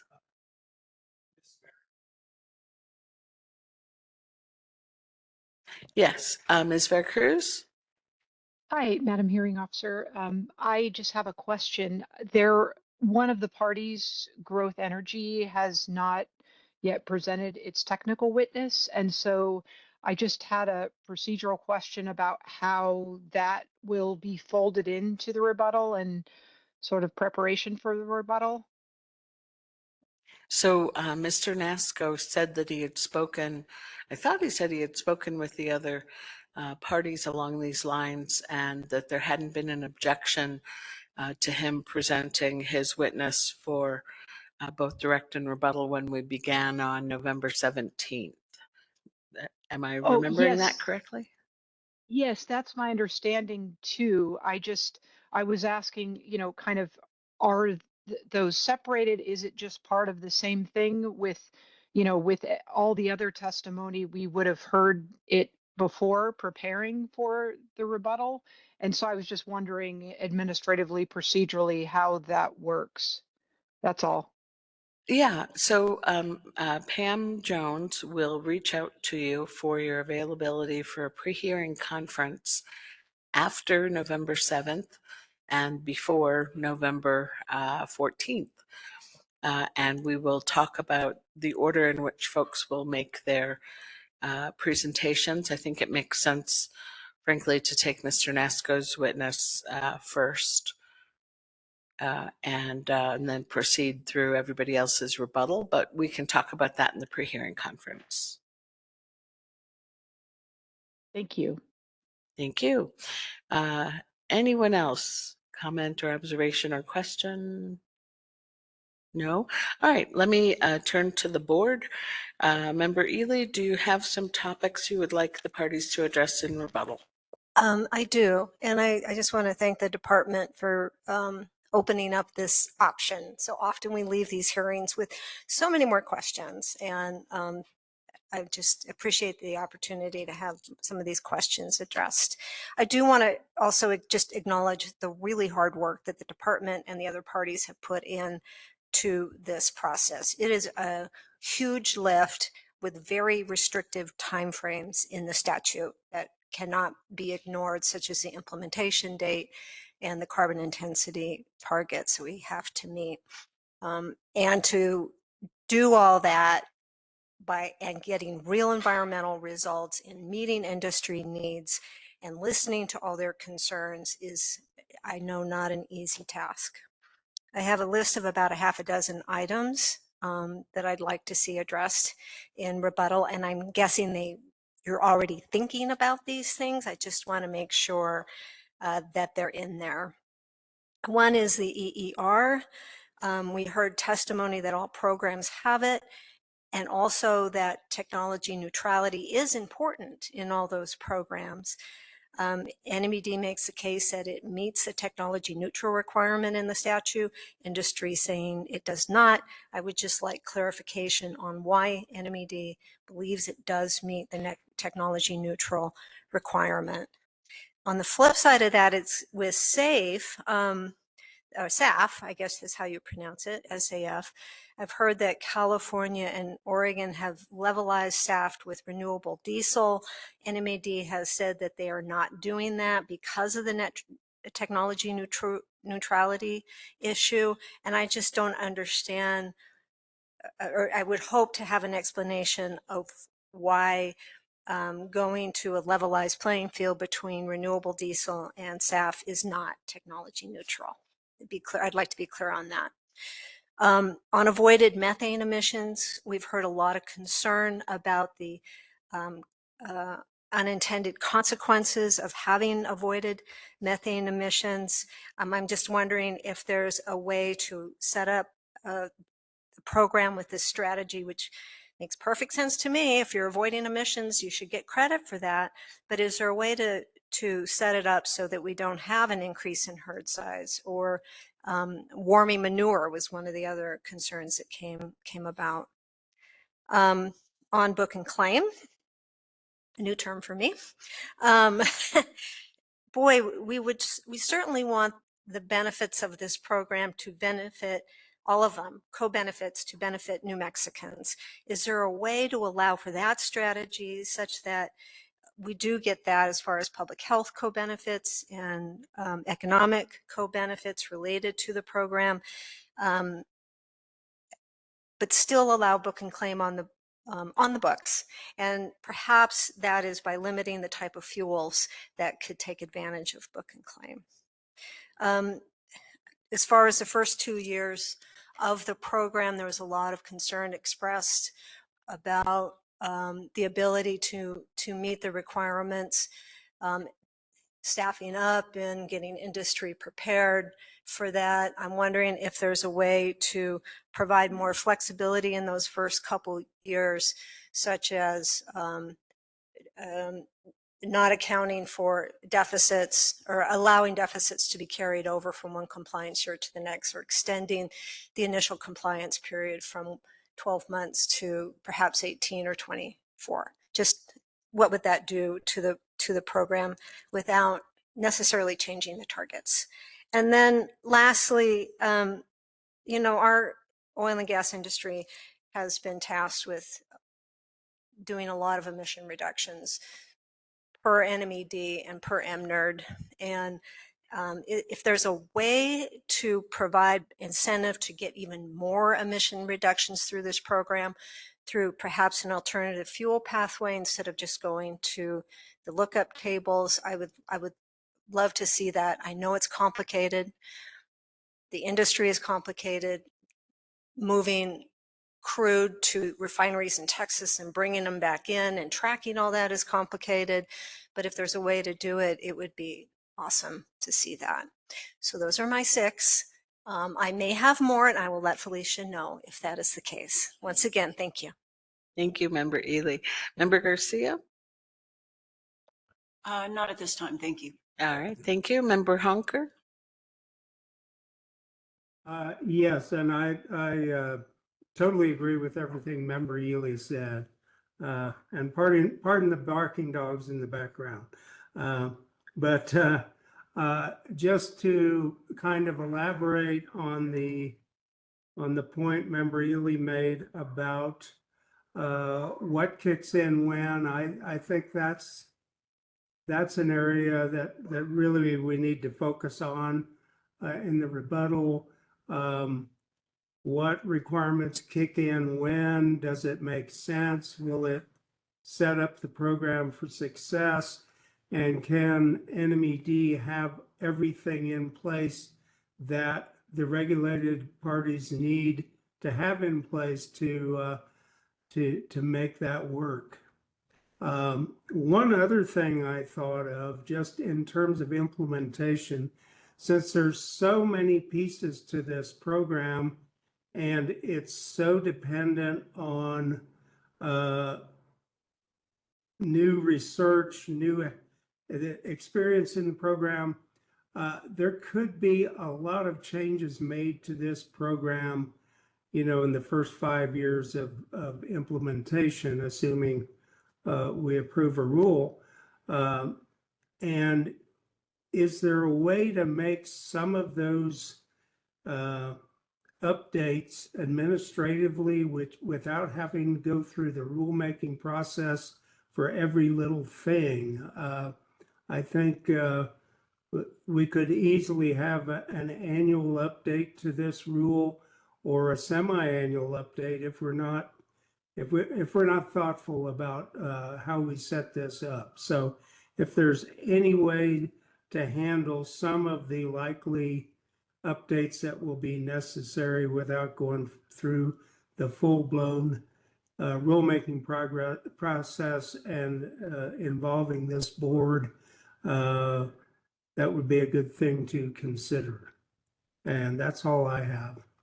Thank you, Member Hunker. Member Bitzer?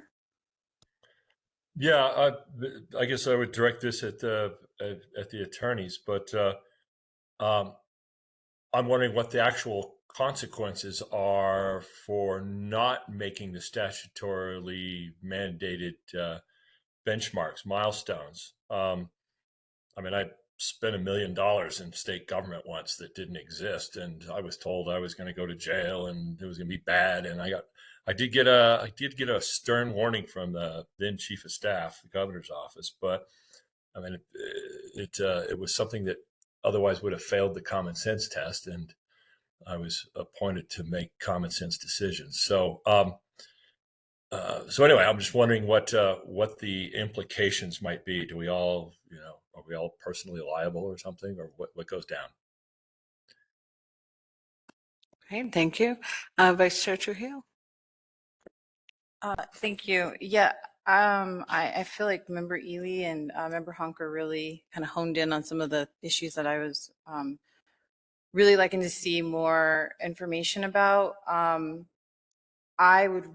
mean, I think I'm just going to kind of fluff that up a little bit more on the credit system, that I would really like to see that set up for success. And so just taking a look at how to make sure that happens, where it rolls out smoothly and we don't tie up the system too early in the beginning, or whatever that looks like with the time frame, and that's about it. They obviously said it more eloquently than I did. All right, thank you, Vice Chair. Well, thank you all very much. I look forward to the rebuttal phase in November, and we'll be in touch, I'm sure, before that. Thank you all.